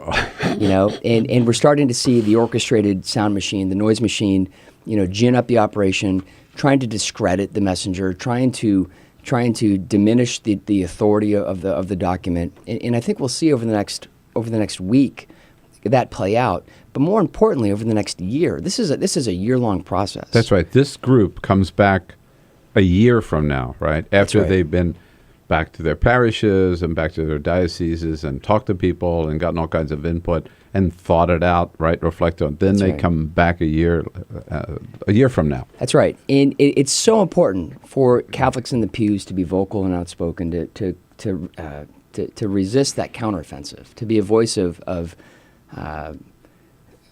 basic human dignity and equality for all people, to be outspoken in the church to say, no, we need this. This is an important growth that we need to go through to live through this. I was amused reading the account of the synod in the papers this morning. It reminded me of some Democratic Party conventions that I've been to, where you've got different factions fighting over policy in the same tent. That's right. Where some of the conservative bishops you mentioned, they're complaining that this whole thing is rigged, that Francis has chosen the agenda. Pope Francis has chosen the agenda, and there's a spokesperson who sums up the events of the day every day for the members of the media who are not in the room. And they say this guy was chosen by the Pope, and he always puts a positive spin on it. Correct. And he doesn't reflect all the dissent that's heard inside the room. They say they're the ones that came outside and started bad-mouthing the thing. It's hard to say if that's accurate or not. These guys are the guys who have been in charge for the last 2,000 years, right? And they suddenly see that there's a new guy with a different direction, and they don't like it. That's right. Yeah, and they're bucking it. It's interesting that the Catholic Church, more than any other institution, is known for its top-down leadership model, right? I mean, in of all things, right? Yes. So the deference to papal authority is paramount in all Catholic world. Yet now we have the reactionaries, the conservatives on the inside, not liking that papal authority, and now are beginning to question it and tear it down a little bit. It's a little bit ironic. So, I mean, I remember in our parish up in Delaware City, Delaware, I had an aunt whose husband was in World War II, missing in action. I mean, for years. And they figured must have been killed in action, but there was never any record of that, right? She remarried after like maybe 15 years, and she was refused communion. She still went to church every Sunday, but she could not receive communion. I mean, which I thought was just absolutely wrong. And I couldn't believe she still went to church when they treated her that way. So with these people, right, is if they say, okay, we're going to embrace now people who have divorced and remarried, who are living in sin, or LGBT commands, are they going to get communion too? I think so. Really? I hope so. Under Francis? Are they going to go that far? I believe so. I mean, I believe that is on the table, and that I hope will move forward. That it was addressed in the document. They say that there's division.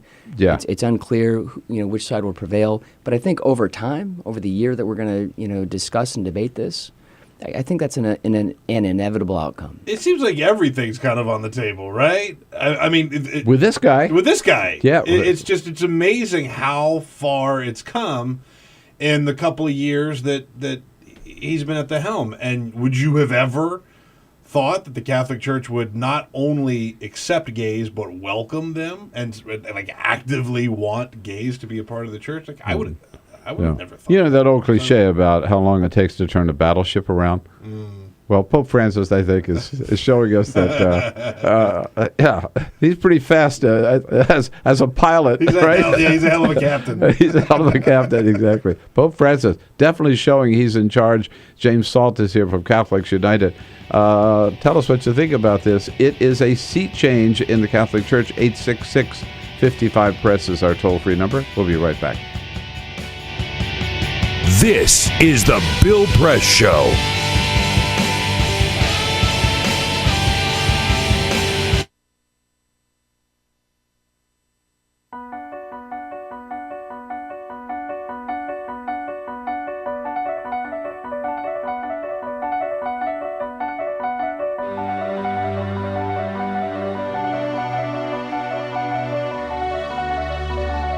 The most important issue on this planet right now is to protect and conserve biodiversity in the world's oceans.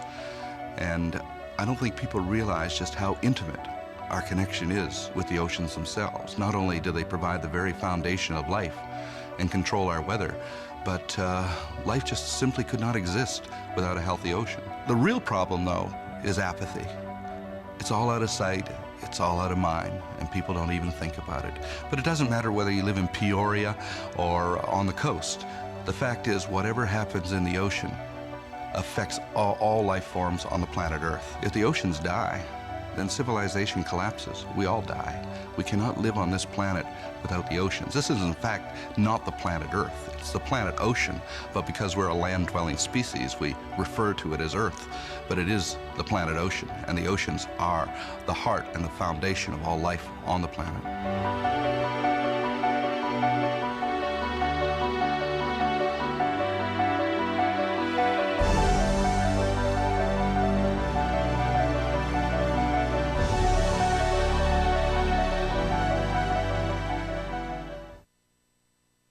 Two anti-government, self-described revolutionaries have shot up a pizza restaurant as well as a Walmart in Las Vegas. The internationally syndicated political series, The David Pakman Show, provides progressive talk, analysis, and interviews with the nation's youngest radio and television host, David Pakman. Find out more and catch up on all the latest episodes by visiting our website at freespeech.org.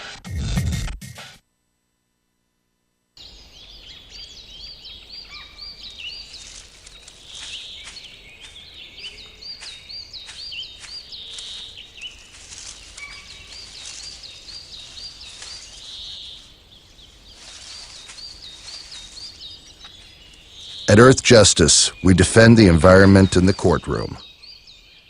Join our fight. When you take a seat, you take a stand. Earth Justice, because the Earth needs a good lawyer. Tune in to Gay USA with hosts Ann Northrup and Andy Hum for in-depth coverage of lesbian, gay, bisexual, and transgender news. Watch Gay USA every week, only on Free Speech TV.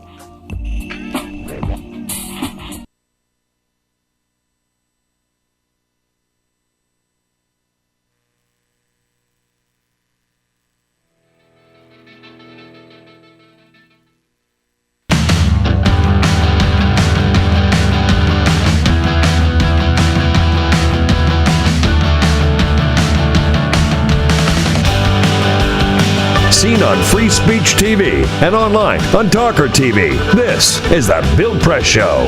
Here we go, 12 minutes before the top of the hour. Sam Baker from the National Journal joins us to talk more about Ebola at the top of the hour. Right now we're visiting here in studio with James Salt, who is Executive Director of Catholics United. It's catholics-united.org, where you can check out all the latest developments, none bigger than the news out of the Vatican yesterday, a 12-page report written by a committee picked by Pope Francis, taking a look at the Catholic approach toward families and family life, with some major new changes announced by the Vatican yesterday. The headline in the New York Times this morning, at the Vatican, a shift in tone toward gays. That is probably the heart and the most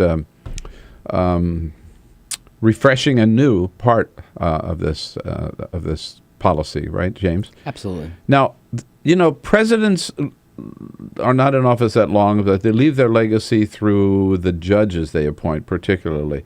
Popes are not in office that long, but they leave their legacy through the bishops and the cardinals they appoint. The Pope has just made his first major appointment here in the United States, the new Archbishop of Chicago. Correct. Blaise Cupich? Cupich is, I believe. Cupich, yeah. Tell us about him. He's a phenomenal leader. He's from a small diocese, Spokane, Washington, and he's the only American bishop I've ever heard critique American capitalism. And that's important because... well, Pope Francis has. Because right? Pope Francis, and even before Pope Francis, we saw the Vatican very clearly articulate that it was the speculative nature of American capitalism that destabilized the world economy in 2008, 2009. And what's amazing about that is, you know, you had millions of Americans whose mortgages went underwater. You had millions of Americans who were unemployed.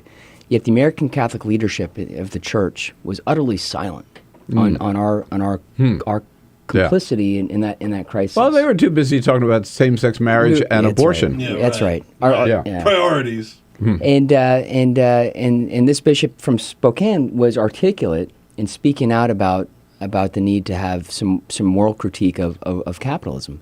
He's also, someone who reacted negatively when the pro-life groups in his diocese were just berating people and had very aggressive tactics. He was the one who said, "Stand down. We need a more rational, even-headed conversation. This is a debate that should be civil, and we should recognize both points of view and move the conversation forward rather than tearing each other down." So I think he's incredibly important. Chicago is by far one of the most important dioceses in America. It's been led by Cardinal George, who's been fairly autocratic and very, very focused on the small things like policing liturgy rather than allowing the expression of the Spirit to move through people. And I think what we're going to see, hopefully, with this new appointment is a new day in American Catholicism. Right. And there'll be others, I'm sure, like this, right, appointed by the You know what's by the interesting Pope. is there are not a lot of candidates. You know, like we look at like 20 years of John Paul II and Benedict, and 30, 45 years almost, right? And there aren't a lot of eligible candidates out there, I think, that have the stature, you know, given how conservative the leadership's been so long. But what you're talking about is the silence of the United States Catholic bishops when it came to the crash of 2008. It's the same thing like the nuns on the bus, right? God love Sister Simone Campbell. She's been a frequent guest in here. And the nuns on the bus went out there when the Paul Ryan budget came out and said, look, this is going to kill every program that affects the poor. You didn't hear from the Catholic bishops on that, right? You know, they really have had this almost single track, right? Gay marriage and abortion and contraception, maybe. That's all they talk about, right? That's right. And poverty, and basically the message of the gospel gets lost. That's right. So I think this Pope is trying to get back to that. I think so. Bring some normalcy back to the conversation and bring some, I think, balance, an appropriate discussion about what the Gospels actually, talk about. And quickly, the Pope is coming here. I learned from you yesterday on an email I saw. He's coming here next year. That's right. So Pope Benedict agreed to come to Philadelphia to participate in the World Gathering of the Family, which is being organized by a conservative bishop in Philadelphia, Charles Chaput. Mm-hmm. And it was confusing as to whether or not that this would be a good thing. For Pope Francis to come to this fairly conservative kind of the denial of communion, type character, Charles Chaput, and then it dawned on me that it's actually very good.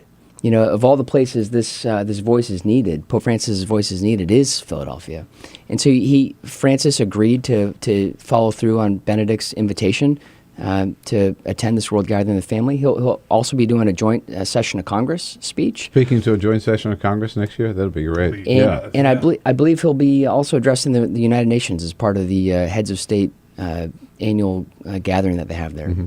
And he hasn't agreed yet to being an in-studio guest at the Bill Press show. But Stay tuned. We're working on it. We have the working on it. We have the request in. Well, we'll help get that message through if we can. Yeah, All we right. just need a translator. Other than that, we're fine. All right. We got it all locked Hey, up. James, you're doing great work. Thanks so much for being where you are and doing what you're doing with Catholics United. Again, at Catholics-United.org. Keep up with all their good work, and we'll see you again soon. Thanks, Bill. James.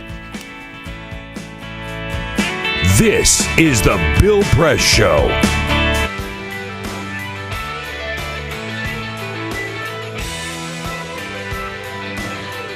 Hey, what's going on? I'll tell you what's going on. We're about to end hour number 2, but moving into hour number 3, those of you on Free Speech TV, don't despair. There's another option for you.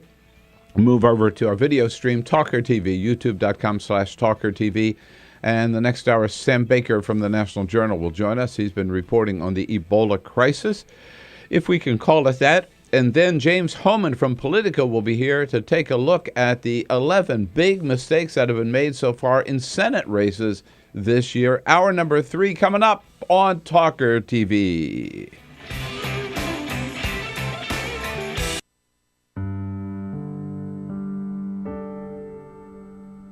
A few years ago, plastic bag waste in our city came to a tipping point. It was clear we had a bag problem. My department was tasked to reduce plastic bag consumption. We needed to come up with ways to change human behavior. So we asked ourselves, would you like a bag? What do people really hate? Yep. Getting punched in the stomach. Preliminary studies showed that the consequences weren't severe enough to warrant behavioral change. Actually, can I get that double bagged? So we thought, what do people hate more than getting punched in the stomach? Kissing Helga. Hey, big boy. People didn't find her so offensive after all, so we had to get creative. How many bags? Okay, now, pour this ice water down your pants. We tried everything.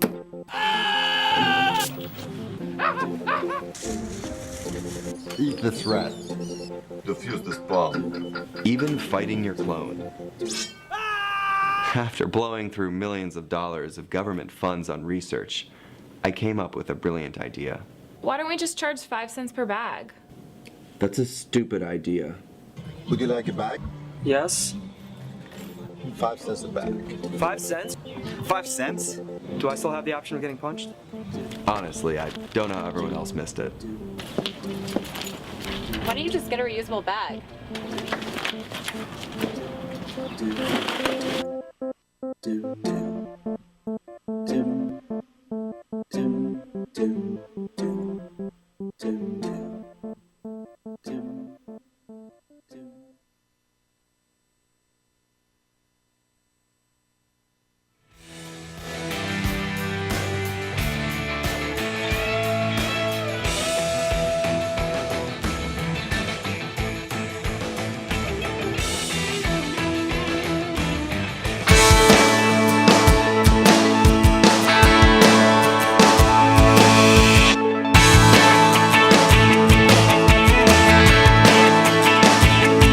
This is the Bill Press Show.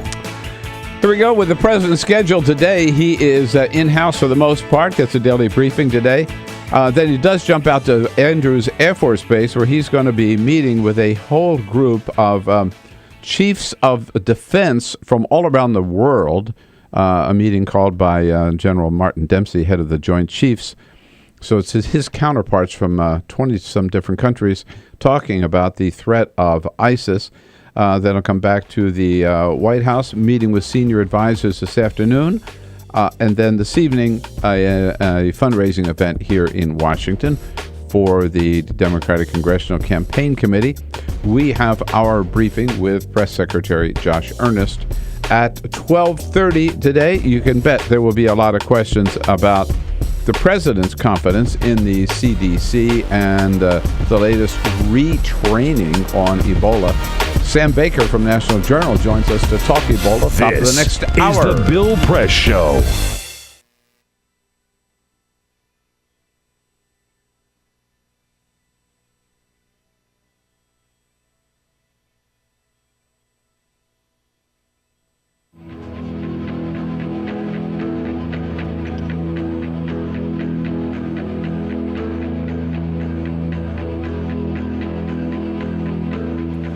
West here reporting from Houston, Texas for Climate Desk. Now, one of the biggest uncertainties in climate science right now is the role of clouds. What better way to work that part out than flying right through them? That's what NASA scientists aboard this airplane think. Welcome to NASA's biggest airborne laboratory. You're coming with us today on an 8-hour NASA flight mission. When you read these big IPCC climate assessments, what's the biggest uncertainty? There's two, right? The role of aerosols and clouds. Clouds is probably bigger than aerosols. That is a piece of a puzzle that right now we are missing. You can't get the models right if you don't understand the chemistry and the process. Now we're being told we've got to get on. The doors are about to shut, so let's go aboard.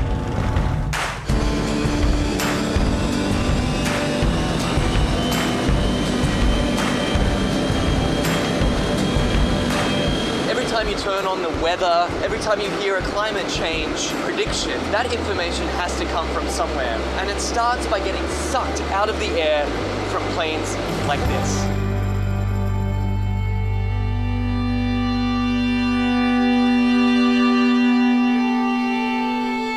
So this mission is to try to understand the emissions from the surface, so mostly biogenic emissions, so from trees and other plants. Right now we're flying to our very first part of this experiment on the DC-8. Over Arkansas, there's a particularly pungent bouquet of emissions that scientists are interested in measuring. Well, these emissions lead to both aerosols and to molecules that both destroy and create ozone. So these are very important things to understand for climate studies. How it will manifest itself, it will be in more accurate and more reliable predictions. So what we're doing is taking a series of flyovers, each at a different level of the atmosphere, scooping up those emissions, testing them, and hopefully scientists are going to see exactly what's in this column of air all the way up.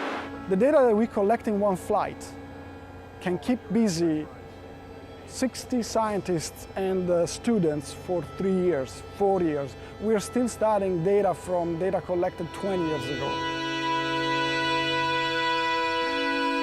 In fact, this particular mission today is its most heavily equipped in its nearly 30 years of service.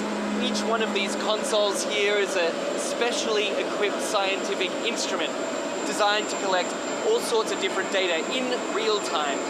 And this instrument here tracks the sun. We're looking at mist chambers. They're used to strip soluble gases. This black line is the CO2. It's about 390 ppm right now. We're putting these filters in the bags and we've got the aerosols that we trapped out of a certain amount of air. And so we're sampling up here about 150 liters a minute. That ultimately flows back into the operational models. It flows back into what goes on TV every day. Anyway, I got to get this sample going. You do it. It's a busy man at work. We can't let him rest. Well, get this. We've just spent 2 hours crisscrossing this one cloud formation. In, back out again, back in again. Then they grow, and we track them as long as we can, and then we let it go. Even one cloud can hold a host of answers to the mysteries of climate change. The patterns of, where the clouds are, what type of clouds we see, what kind of weather systems they're associated with it, that'll all be shifting in a shifting climate, in a world with climate change. Then the big spark is when we actually get the meat on the grill.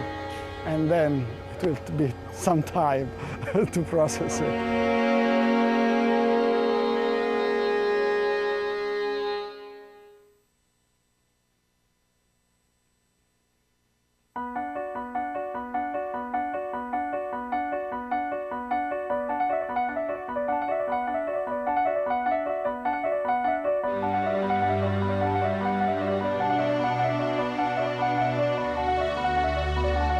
The most important issue on this planet right now is to protect and conserve biodiversity in the world's oceans.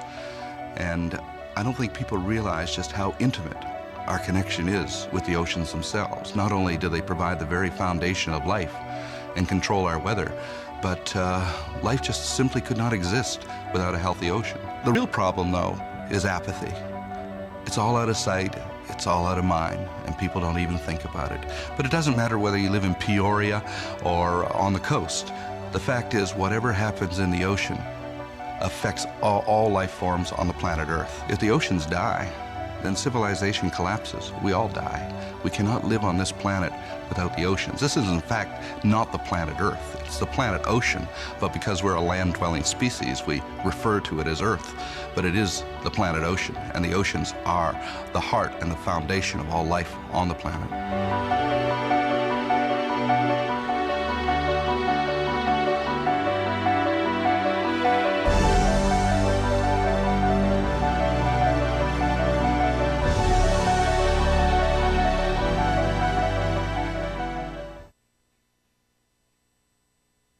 What the frack? What the frack? What the frack? What the frack? President Obama, are you fracking kidding me? Reopen the EPA studies. In Texas, Wyoming, and Pennsylvania. Fracking pollutes our oceans. Fracking poisons our water. Fracking makes climate change worse. Fracking relies on toxic chemicals that cause cancer. Ban fracking now. Ban fracking now. Go on.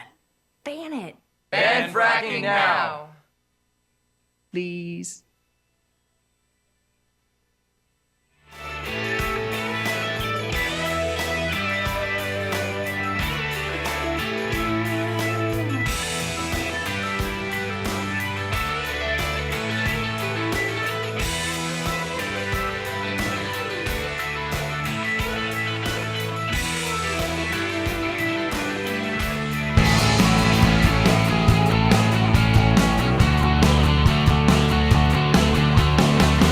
Broadcasting around the nation, on your radio, on your TV, and online.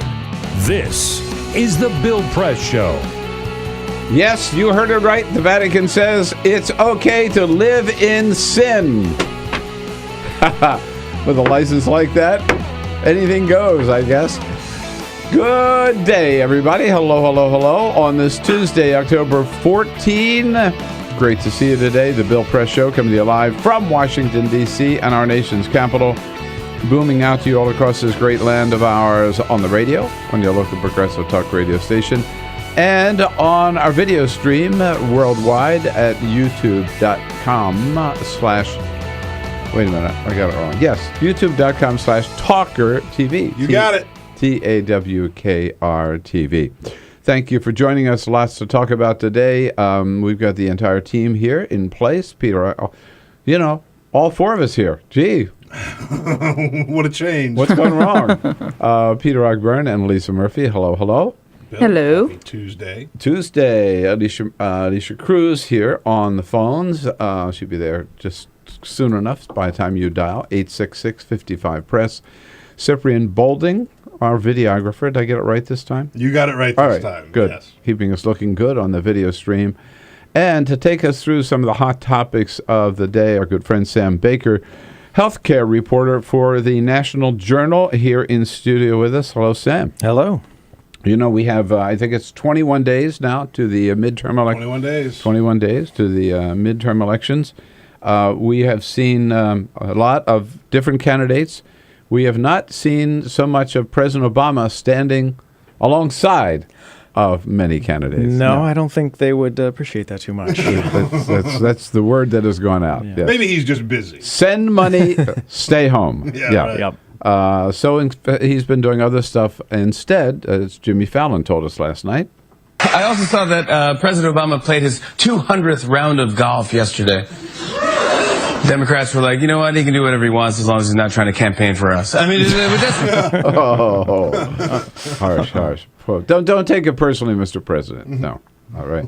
First Lady's out there. Vice President Joe Biden is out there. In fact, he was down. We got to hear that again. He was down yesterday in Florida, campaigning for Charlie Crist, the former Republican governor, now running for re-election as a Democrat, and Joe Biden in classic style saying, don't hold this against him. I heard this criticism that he used to be a Republican and he left. Hell, he didn't leave the Republican. It left him. This ain't your father's Republican Party.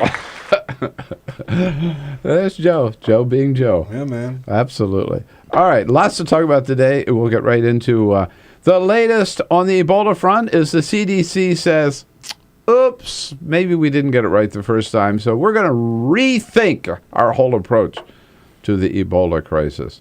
Really? But first, this is the Full Court Press. Just a couple of other stories making news. You mentioned the elections that are coming up. In Arizona, there is a little bit of an issue in the gubernatorial race. It turns out that Fred Duvall, the Democratic candidate in Arizona for governor, he had his driver's license suspended this year because he had so many parking tickets. Oh, no, really? He didn't pay. Well, he's busy. He's a candidate. That's a good point. Yeah. But they suspended his driver's license. BuzzFeed reporting showing that he had numerous tickets. A spokesperson said that he had paid a fine and went to traffic school in response to those tickets, but he had failed to pay a fee associated with the license suspension. Oh. So now he's all set. The campaign also pointed to his opponent, Republican Doug Ducey. He had 13 traffic citations over a 4-year period. However, his license was not suspended.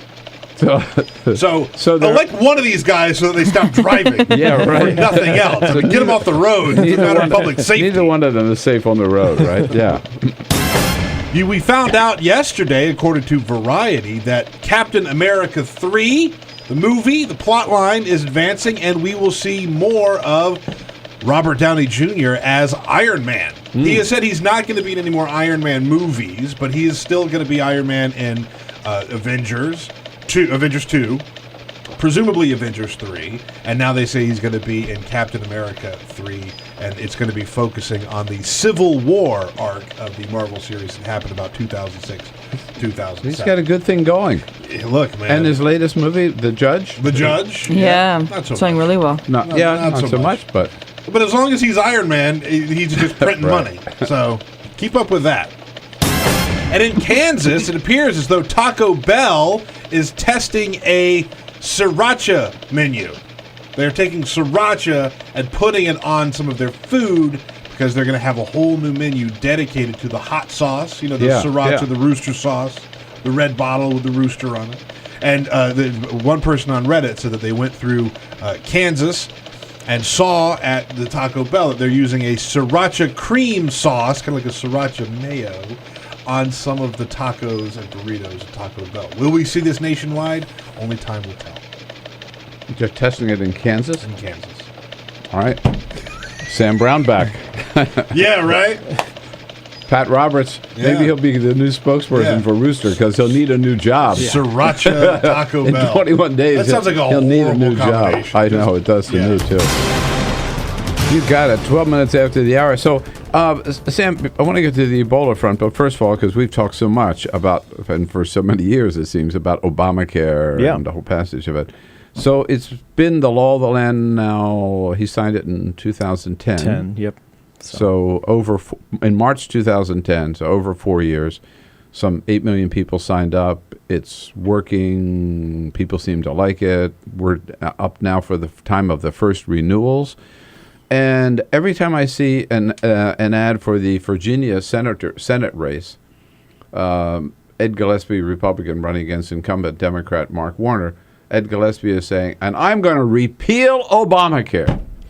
I mean, they're still running on repealing Obamacare. Really? Yeah, it's actually a little bit surprising, truly. I mean, I know this has become ingrained in sort of the Republican campaign. But it's not going to happen, right? No, it's not. So, you're setting people up to be, you're making a promise you can't keep, even with the majority, which, I'm not a strategist, but seems like it's probably a pretty bad idea. And Obama's for one thing. They could, I doubt they could get through Congress, but Obama's never going to sign it. No, exactly.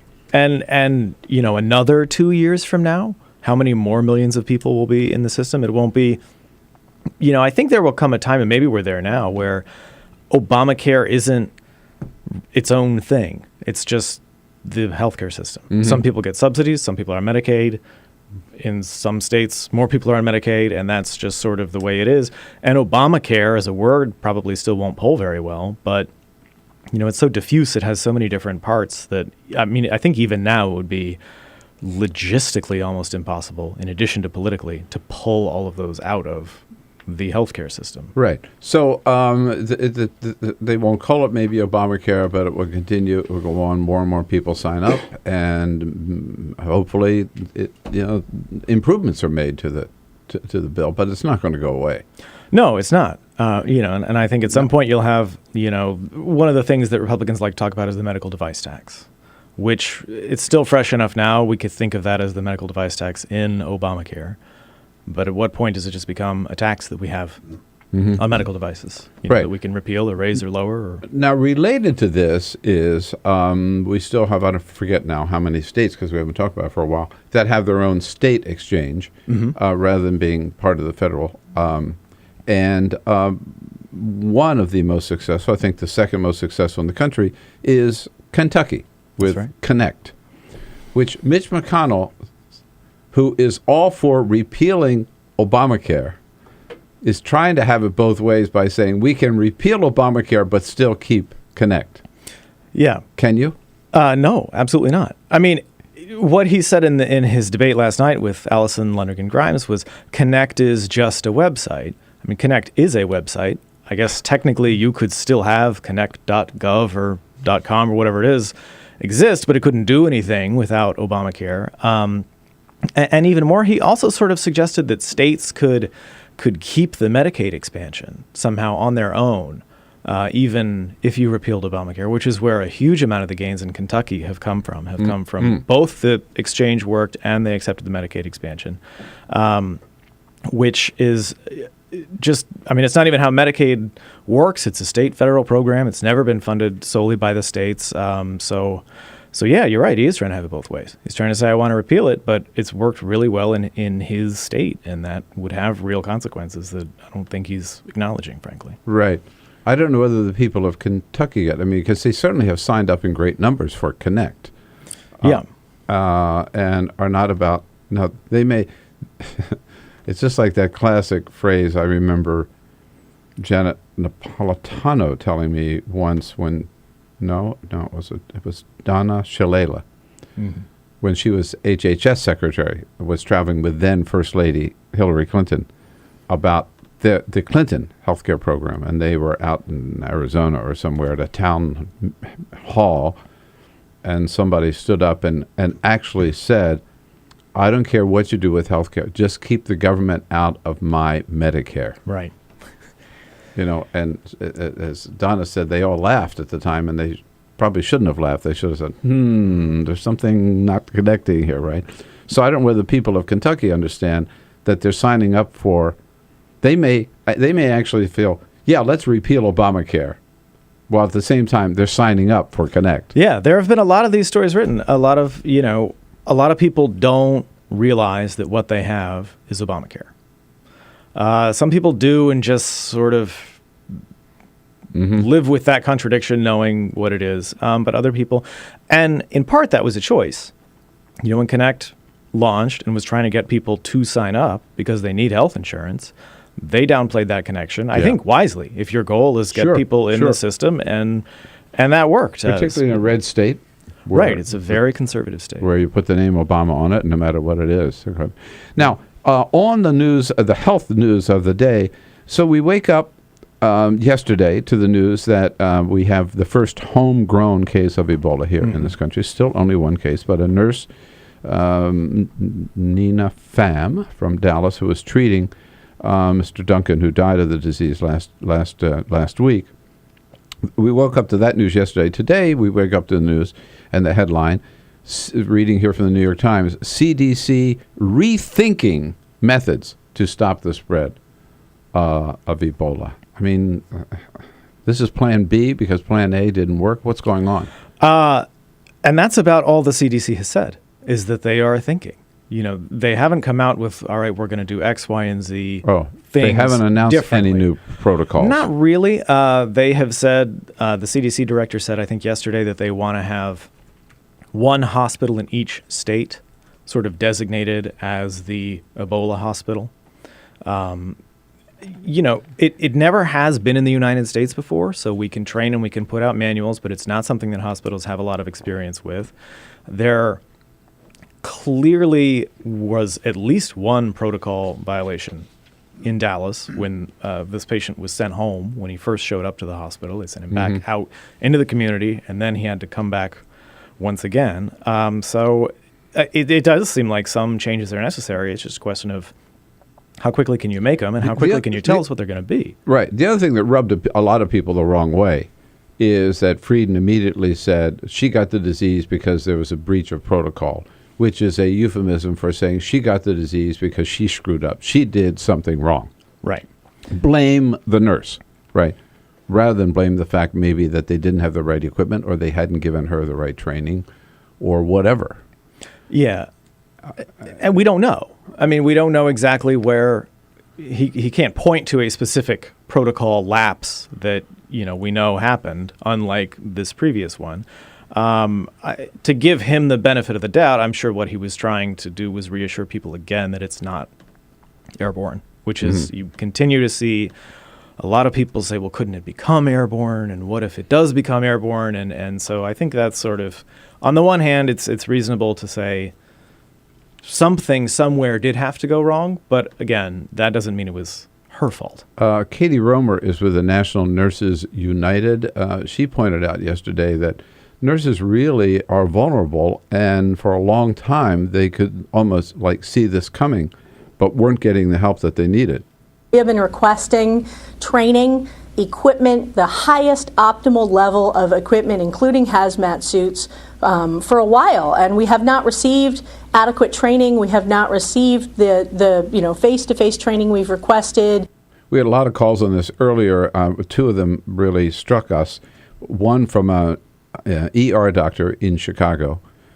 I think it was Chicago, but anyhow, an ER doctor who said that working in the ER, that they get like serious stuff where they might need to wear hazmat gear. Mm-hmm. And they're trained for that one day every 2 or 3 years. Another nurse called in, Shirley, I think her name was, who said that they'd been there. The extent of their Ebola training, she's a nurse in a major hospital, was online, maybe 5-minute presentation online, followed by 3 questions online. It doesn't do it. No. You're talking about putting this gear on. You've got to physically be there, put it on, take it off, do it the right way. Taking it off is one of the biggest sort of risk points in the whole procedure, because you've been with the patient now. You've exposed yourself to whatever extent to the patient's fluids, and there is a very specific order in which the CDC tells people to take off the gloves first, and then the mask, and then, or I think the mask comes last. But the protocols for these things, I think I saw somewhere the CDC's instructions for healthcare professionals is like 200 pages.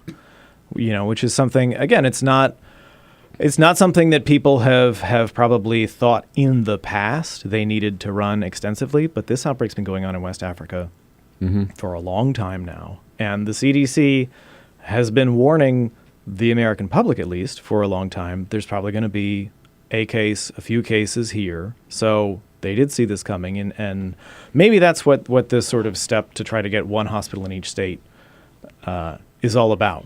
Concentrate the training resources. I'll talk more about that when we come back here with Sam Baker from the National Journal. And your questions, your comments, your experience with this, particularly love hearing from nurses and doctors who are on the front line here. 866-55-PRESS is the toll-free number. This is the Bill Press Show.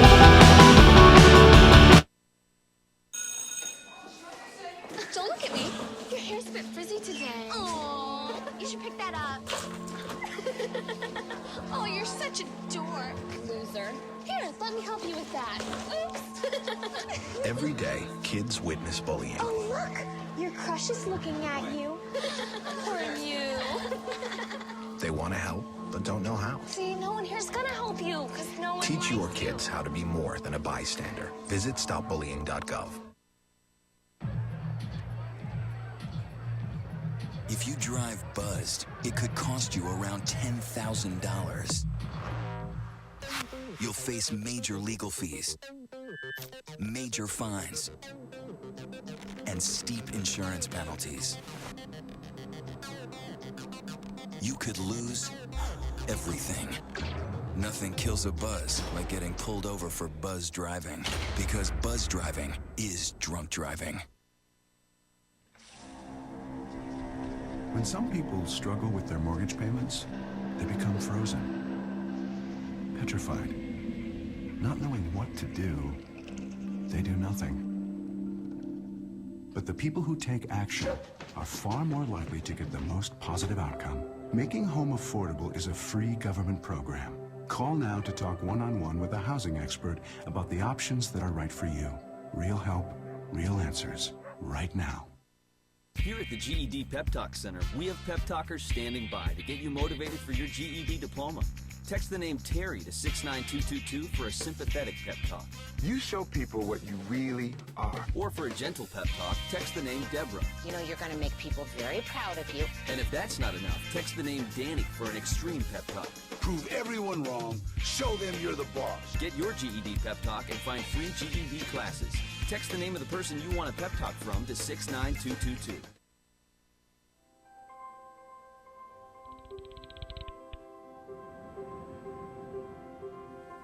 Did you see the world differently?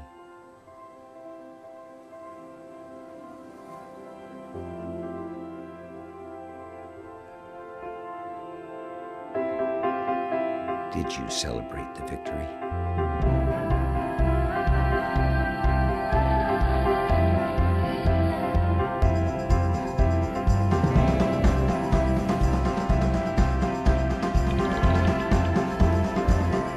Did you take a chance? So today, I state clearly and with conviction America's commitment to seek the peace and security of a world without nuclear weapons.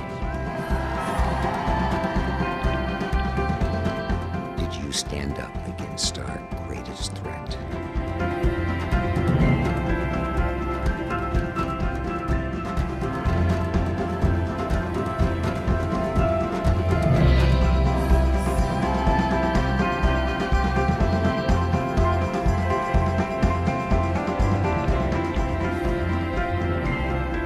Did you commit to change the world?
This is the Bill Press Show.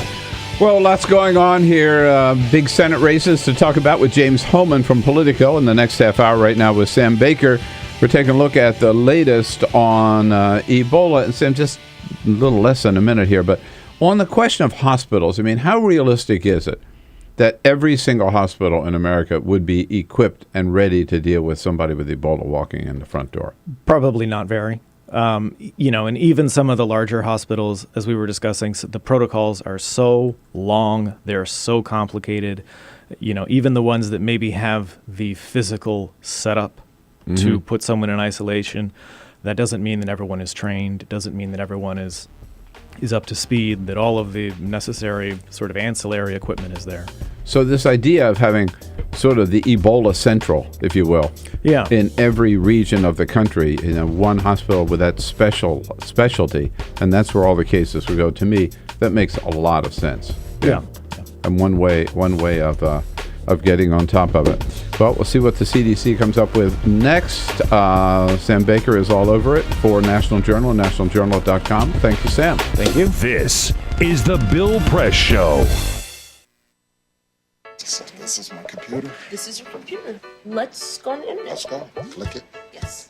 Okay. I cursor in between the R and the E. Pressing dot, I want you to just push the period. She's gonna love me all over again. That's it. Jamaica, here you go. Here we go. Good job. Thank you. Thank you. And I did it by myself. Feel smarter.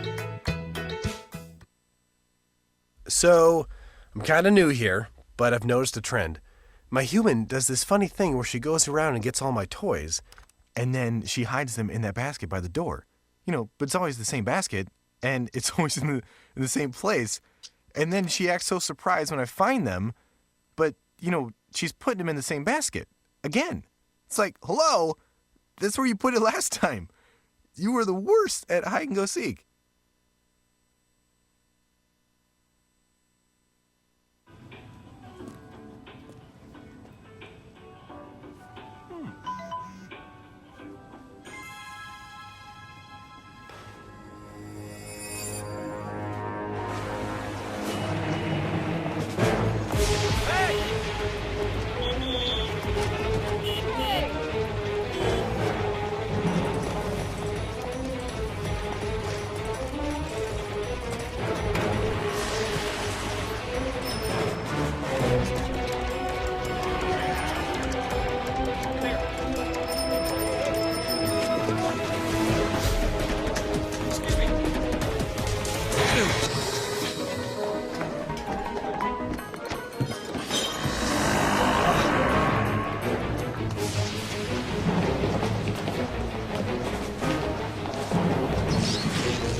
Same time next week? Well, of course. Put away a few bucks, feel like $1 million. For free tips to help you save, go to Feed the Pig.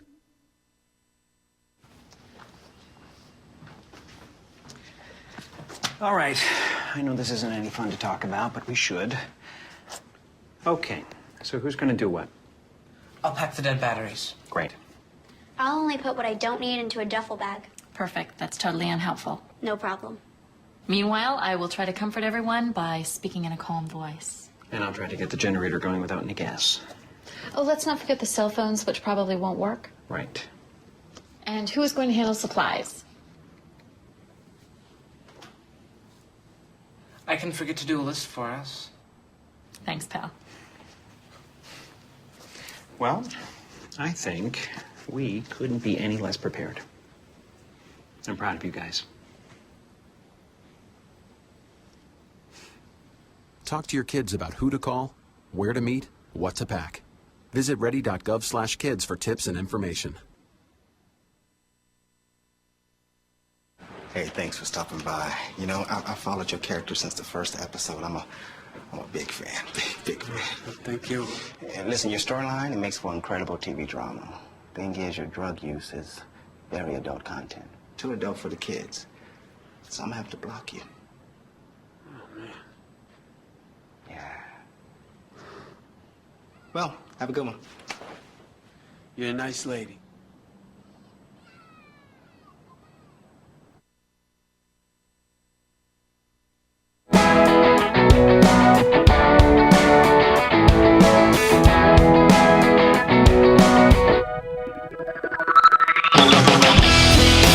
Connect with The Bill Press Show on Twitter. Follow us at BP Show and tweet using the hashtag WatchingBP. This is The Bill Press Show. Hey, here we go. It's 33 minutes after the hour. This is Tuesday, October 14. If you're just waking up or just joining us, good to have you with us. The Bill Press Show. We are here in our nation's capital. And our studio on Capitol Hill, brought to you today by the International Association of Sheet Metal, Air, Rail, and Transportation Workers. You got that? Sheet Metal, Air, Rail, and Transportation Workers. Yeah, put them all together. And that's the SMART Union, the good men and women of the SMART Union under President Joseph Nigro, giving a fair day's work for a fair day's pay. And you can find out more about their good work at their website at smart-union.org. Smart-union.org. Here we go. The countdown is 21 days before the midterm elections. Things are heating up. Debates on just about every front as we turn around. The first big debate in Arkansas was Monday night. The first and only debate in the Senate race in Kentucky was last night. Keeping track of all of this for Politico, James Hohmann, who joins us in studio this morning. Hey, James, it's good to see you. Good to see you, Bill. I covered 4 different debates yesterday. Four? Really? And that Arkansas one was actually 90 minutes. So they become confusing because you forget what percentage of the time that senator voted with Obama. So in Arkansas it's 93% or whatever, and that it's pretty funny because how similar the talking points are in all these races. Yeah. And so when you're watching them, hour after hour, you kind of hear the same thing a bunch of times. But tell me, so we had Arkansas, Kentucky, Virginia. Oh, that's right, Virginia, of course. And then South Dakota. There was South Dakota. Yeah, I want to talk to you about all of them. But there is a theme that I've seen with the Republican candidates and all of them, which is identify the Democrat with Obama and repeal Obamacare. Right. Right? I mean, those are sort of the two universal themes this year. And, right? It's funny because... Is there anything else that they're saying that I haven't heard? The world is burning. ISIL is a huge problem. But that's under, I think, the broader Obama critique. They talk about Ebola, but in the same sentence as the leadership we have isn't working. The country's on the wrong track. Right. So you add them all together: Benghazi, VA, ISIS, Secret Service, Ebola. Right. The word that the Republicans use is that they want this to be a chaos election. That they want people just feel like the world is burning and the people who are in charge aren't doing a good job at putting the fire out, so put us in. Yeah. Tell us about Kentucky last night. Did she or did she not vote for President Obama? It's painful to watch. And I'll say. So what was funny is we in our office yesterday, we actually spent a bunch of time, and we were gaming out. How would you answer the question? What would having said what you said, what could you say that would sound better than what she did say? But she gave the exact same answer that she gave the Courier Journal's editorial board. Yeah, sanctity of the ballot. It's a constitutional right. It would be, I'm not going to forgo a constitutional right to privacy just because some members of the media want me to. And so it was one of those things where it went on and drives me crazy. You know, right. Crazy. And Yeah. and so and then McConnell said, well, I voted for Mitt Romney and he won 112 of the 116 counties, and I think a lot of Kentuckians wish he was president today. And then kind of was able to from there, that was basically the first question of the debate. It was early in the debate, and he kept her on defense. It was actually kind of amazing how I don't think that there were any kind of huge pivotal moments that will change the trajectory of that race. But McConnell actually was somehow managed to get her on defense on the minimum wage, but he was kind of dropping all these reports and studies saying that it would kill jobs and do this to the economy. And so she was coming at the minimum wage from a defensive posture, which is very rare in these debates. Usually it's the Republican who's really defensive. Yeah. I think she just hurts herself. I'd love to see her win. I'm a Democrat, but she hurts herself with this non-answer on Obama. We were gaming it also here. And, I would have just said, what? Of course I voted for Obama. You think I voted for Mitt Romney? Right. I didn't vote for Mitt Romney, and I didn't vote for you either, Mitch, the last time you were up. I mean, what am I, a Democrat? Right. What do people expect? She's and running as a Democrat. I have these differences with Obama that I've outlined, and I'm happy to go through them, and I'm going to hold him accountable. And I'm not going to be a rubber stamp for Obama, whatever. Boom, boom, boom. Yeah, it's so easy. Right. And she's got smart people around her. I don't understand that they're making. That'll be one of those, after the election, it'll be fun to hear more about the backstory in that So campaign. you caught our attention with a lot of your good work, but also particularly this most recent story, 11 questions that will decide the Senate. That is one of them, whether Alison Grimes gets off this kick, which apparently... She's not yet. No. 2.5 more weeks. Not yet. Maybe another question would be whether or not Pat Roberts is going to buy a house in Kansas.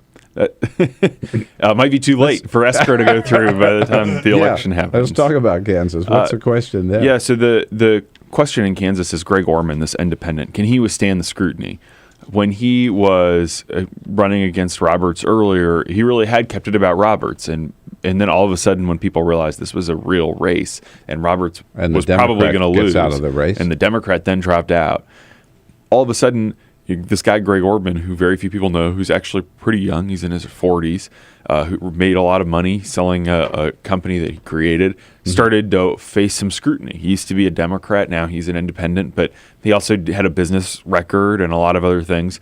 And so at this point, Greg Orman wants to keep as low profile as possible. He wants this to be a referendum on Pat Roberts, this guy who has real residency problems in Kansas, who kind of is not quick and with it, who's on issues and has run a really lackluster campaign, kind of embarrassingly so. There's just more and more details that come out about how bad his campaign was before the NRSC here came and took it over.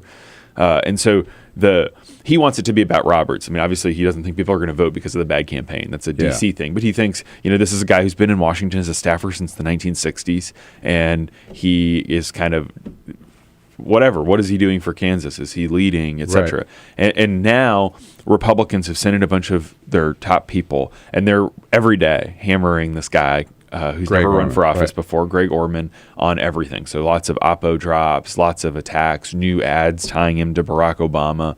And as a result, his numbers have actually taken a hit. You've seen in a lot of the tracking polls over the last 10 days, his negatives have gone up. People didn't really have a strong feeling of him. And so his negatives are moving up. The question is, are his negatives moving up fast enough for Pat Roberts to win? And will people vote for a lesser of two evils? One of the things that's amazing about Kansas, Bill, is that Sam Brownback is favored to lose today in that governor's race. And Lynn Jenkins, who's a congressman in what should be a safe Republican district, the NRCC is freaking out because there was an internal poll that showed Jenkins could lose, and so top Republicans have been calling House members in the conference saying, cut checks to Jenkins. We need to win this one. And it's because there really is this feeling in Kansas that people are frustrated with the direction of the state, and they don't like Sam Brownback. They don't feel like Roberts is a Kansan and is connected to them.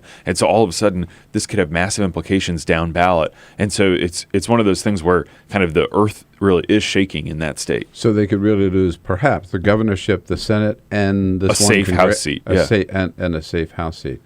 Wow. Yeah, I didn't realize it was that bad. Out in Kansas, James Hohmann here with us from Politico, of course, Politico.com. The other Senate race that's gotten so much attention lately is South Dakota, because everybody was sort of asleep at the switch. And I must tell you, right, sitting where you are, Larry Pressler, former senator, was here months ago, basically launched his Senate campaign. Yeah. I've known him. I know him when he was in the Senate. So sort of as a favor, I said, yeah, come on in and talk about it. I mean, to me, it was a big joke. And here he is in second place as an independent. Now having Oppo dropped against him. Now, all of a sudden. Everybody was sort of ignoring him. And now that they see he's in second place, suddenly all this negative stuff is coming about Larry Pressler. So it's a three-way race. Right, and it's really a four-way race because there's this totally independent. It's three real people, but there's a fourth guy that's getting 8%. So in the polls, and so that actually could really make the difference. But yeah, so it's fascinating now because Democrats want to expand the map. They actually have a big the Democratic Senatorial Campaign Committee has a big cash advantage.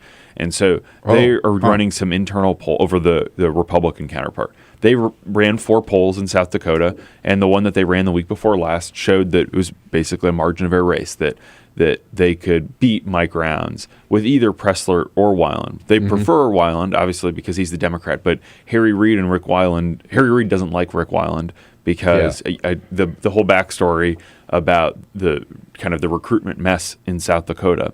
And so anyway, now we have the situation where Mike Rounds, who's a former Republican governor, has also run one of the most lackluster campaigns in the country, not an aggressive fundraiser, and he's gotten waylaid by the scandal over EB-5 visas, which were awarded by the state when he was governor.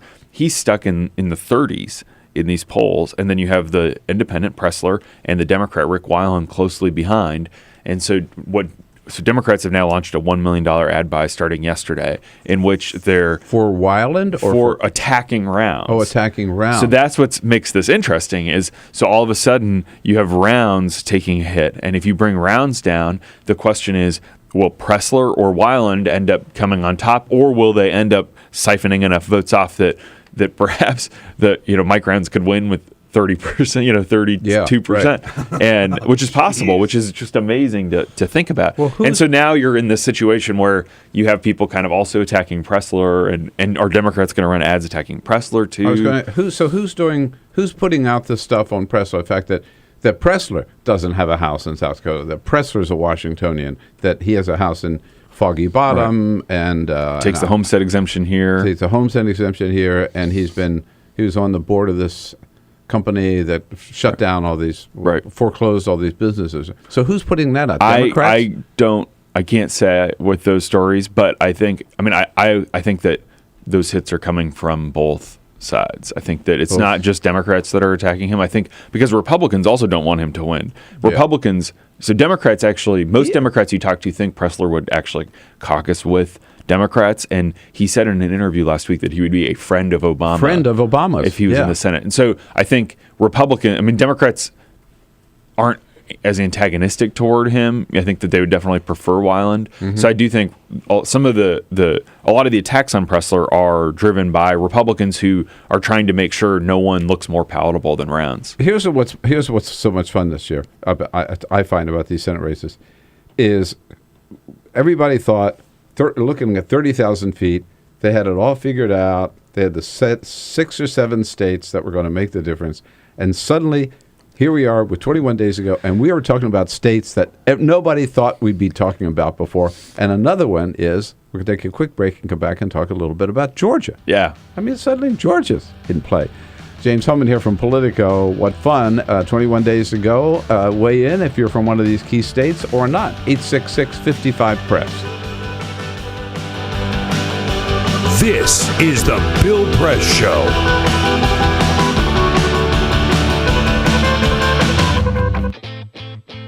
What gets you into college? Good SAT scores? High GPA? Lots of extracurriculars? Sure, but what you really need is money. If you don't have the cash, you'll need a loan. And we mean huge student loans because the cost of college has risen 1,000% in the last 30 years.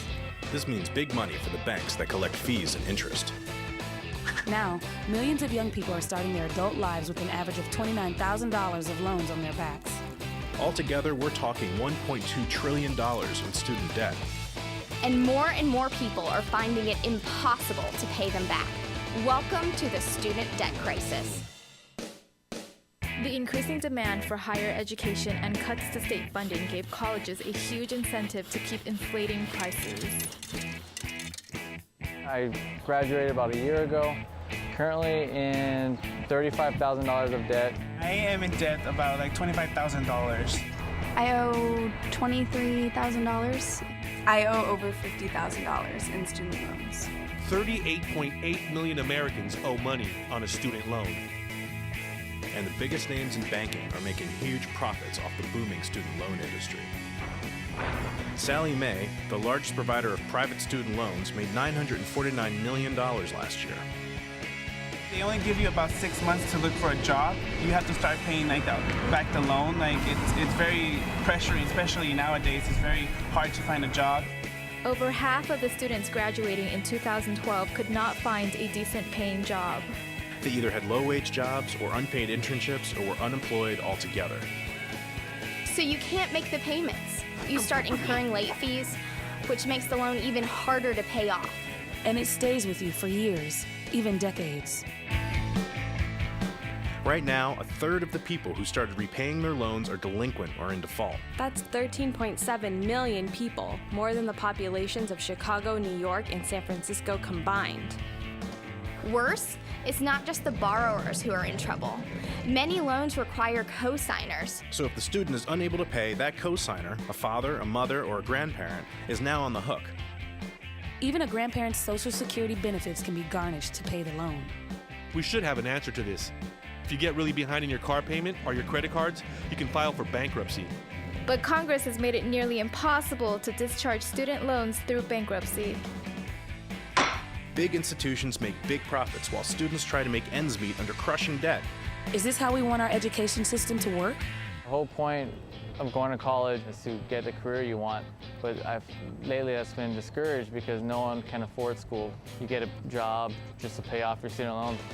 We need higher education, not higher debt. Sign up to end the student debt crisis at higherednotdebt.org.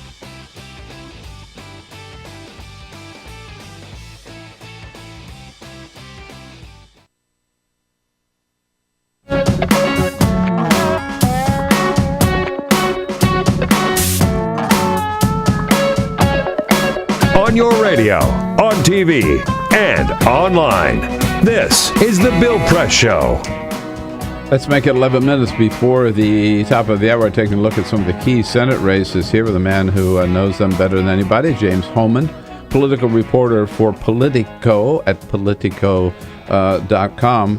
So Georgia, we call a legacy candidate, right? Michelle Nunn, who's a powerful figure in her own right, but also daughter of former Sam Nunn. At first, I thought she might have a chance, and then it sort of looked like no once the primary was over. But this has opened up all over again. It's a tied race. Every poll shows that it's within the margin of error. Ultimately, Georgia is one of these states that it was never as red as people think. I think conventionally, Romney and McCain both won with only 52%. And there's a growing Hispanic population. There's obviously a huge African-American population. And so the state is actually becoming a purple state. And I think it will be in future elections. And Michelle Nunn does have the right kind of moderate bona fides for this kind of race. She ran George H.W. Bush's nonprofit. And but So the latest thing that has made this race really interesting is that Politico reported on a 2005 deposition that David Perdue, the Republican candidate, gave, where he was the CEO. He was a Fortune 500 CEO, Reebok, Dollar General, Pillowtex, companies like that. And he said, "I spent most of my career outsourcing." And the direct quote, he says it wasn't jobs. He was talking about other things, but it's already appeared he's the Mitt Romney of. So they're Romney. They're Romneying him. Yeah, if that's a verb now. At least he hasn't said corporations are people too, my friend. Once he delivers that line, he talked about the 47%. Yeah, right. Yeah, but he said he's proud of. And then so I think that then they kind of made the story worse by then going out after that. Came out and saying, "I'm very proud of my career. I'm proud of what I did," and kind of trying to explain outsourcing and what it is and why it isn't as bad as the word sounds. Mm-hmm. And then that also has made its way and generated a lot of coverage. And they had a debate last week where Perdue really was on defense over the outsourcing charges, and none came out swinging. And so it is one of those things where if she can use that to peel away some voters who might be a little bit conservative leaning, might not like Barack Obama. But also don't want to vote for this guy that they don't feel is on their side. And finally, the question in Arkansas is, can Bubba bring him back? Huh? That would have been better. That would have been a better way to write that question in my story. You should be my editor. So in Arkansas, it's also a state, unlike Georgia, it's trending the wrong direction for Democrats. It's become a more conservative state. Bubba was there 2-3 days last week, helping Mark Pryor and his former driver, who is running for governor, Mike Ross. Was his driver when he ran for governor. Oh no! Wow. So there's some personal stuff there. Yeah, and so I don't think ultimately that Bubba will. I think that state is just becoming too conservative, and being voting with Obama 93% of the time is every ad in that state from the Republican says that Pryor voted. That Pryor did. Makes it that much harder. A referendum on Obama becomes right, and if it's a referendum on Obama, Mark Pryor loses. Even if yesterday in the debate he said, "You know me." That was one of the lines. I'm not. I've disagreed with the president plenty, and so he's trying hard. But it was actually amazing how disciplined Cotton was in a way that sometimes feels robotic. But every single question, he pivoted back. What do you think of all the negative ads? Well, I'm disgusted that my opponent votes with Obama 93% of the time. So it was really just every single answer. Right. I'll tell you, they're fun to watch, and there's 21 days to go, and still, I think, with the Senate control, anything could happen. James Hohmann, thanks so much for coming in today. Great to see you. Thanks. All right. I have to get you in again between now and then. Sounds good. All right. Talk about it. And I'll be back with today's parting shot. This is the Bill Press Show. It is possible to read the history of this country as one long struggle to extend the liberties established in our Constitution to everyone in America. In other words, who, according to our laws and culture, gets to be considered a person? The law creates legal personhood, and movements create law and change culture. So, how have the courts passed laws to shape our culture? That history goes way back before Citizens United. 1819, Dartmouth College versus Woodward, Supreme Court case, turned a corporate charter from a government-granted charter to a contract. This ruling gave corporations standing within the Constitution. 1886, Santa Clara County versus Southern Pacific Railroad. Though the court did not rule on corporate personhood, the decision was subsequently cited as a precedent to hold that a private corporation is entitled to the same 14th Amendment rights of due process and equal protection as human beings. This makes it impossible for us to make laws that treat local businesses any differently than giant multinational corporations, even if their business practices are deemed to be harmful to workers, the environment and communities, or if they have a history of violating the law. Hale versus Henkel, 1906. The court granted corporations the Fourth Amendment search and seizure protection. Dodge versus Ford Motor Company, 1919. The Michigan Supreme Court says the business corporation is organized and carried on primarily for the profit of the stockholders. Stockholder primacy is established. The purpose of the corporation, according to the court, is no longer to serve the public good, as it had been. It is now to maximize profit for shareholders above all else. Pennsylvania Coal Company versus Mahon, 1922. Corporations get the Fifth Amendment takings clause, meaning if you pass a regulation that impacts a corporation's ability to make a profit, that is deemed a taking, and they can sue for the right to future profits lost. This creates a chilling effect, and local and state governments become much more hesitant to pass laws in the public interest for fear that corporations can claim loss of potential profits that cities and states will be on the hook to pay. Buckley versus Vallejo, 1976. The Supreme Court rules that spending money to influence elections is protected under the First Amendment, in effect saying that money is speech. Citizens United versus Federal Election Commission, 2010. Today, the Supreme Court of Chief Justice John Roberts declared that because of the alchemy of its 19th century predecessors in deciding that corporations had all the rights of people, any restrictions on how these corporate beings spend their money on political advertising are unconstitutional. The court's ruling threatens to undermine the integrity of elected institutions across the nation. It's a rejection of the common sense of the American people.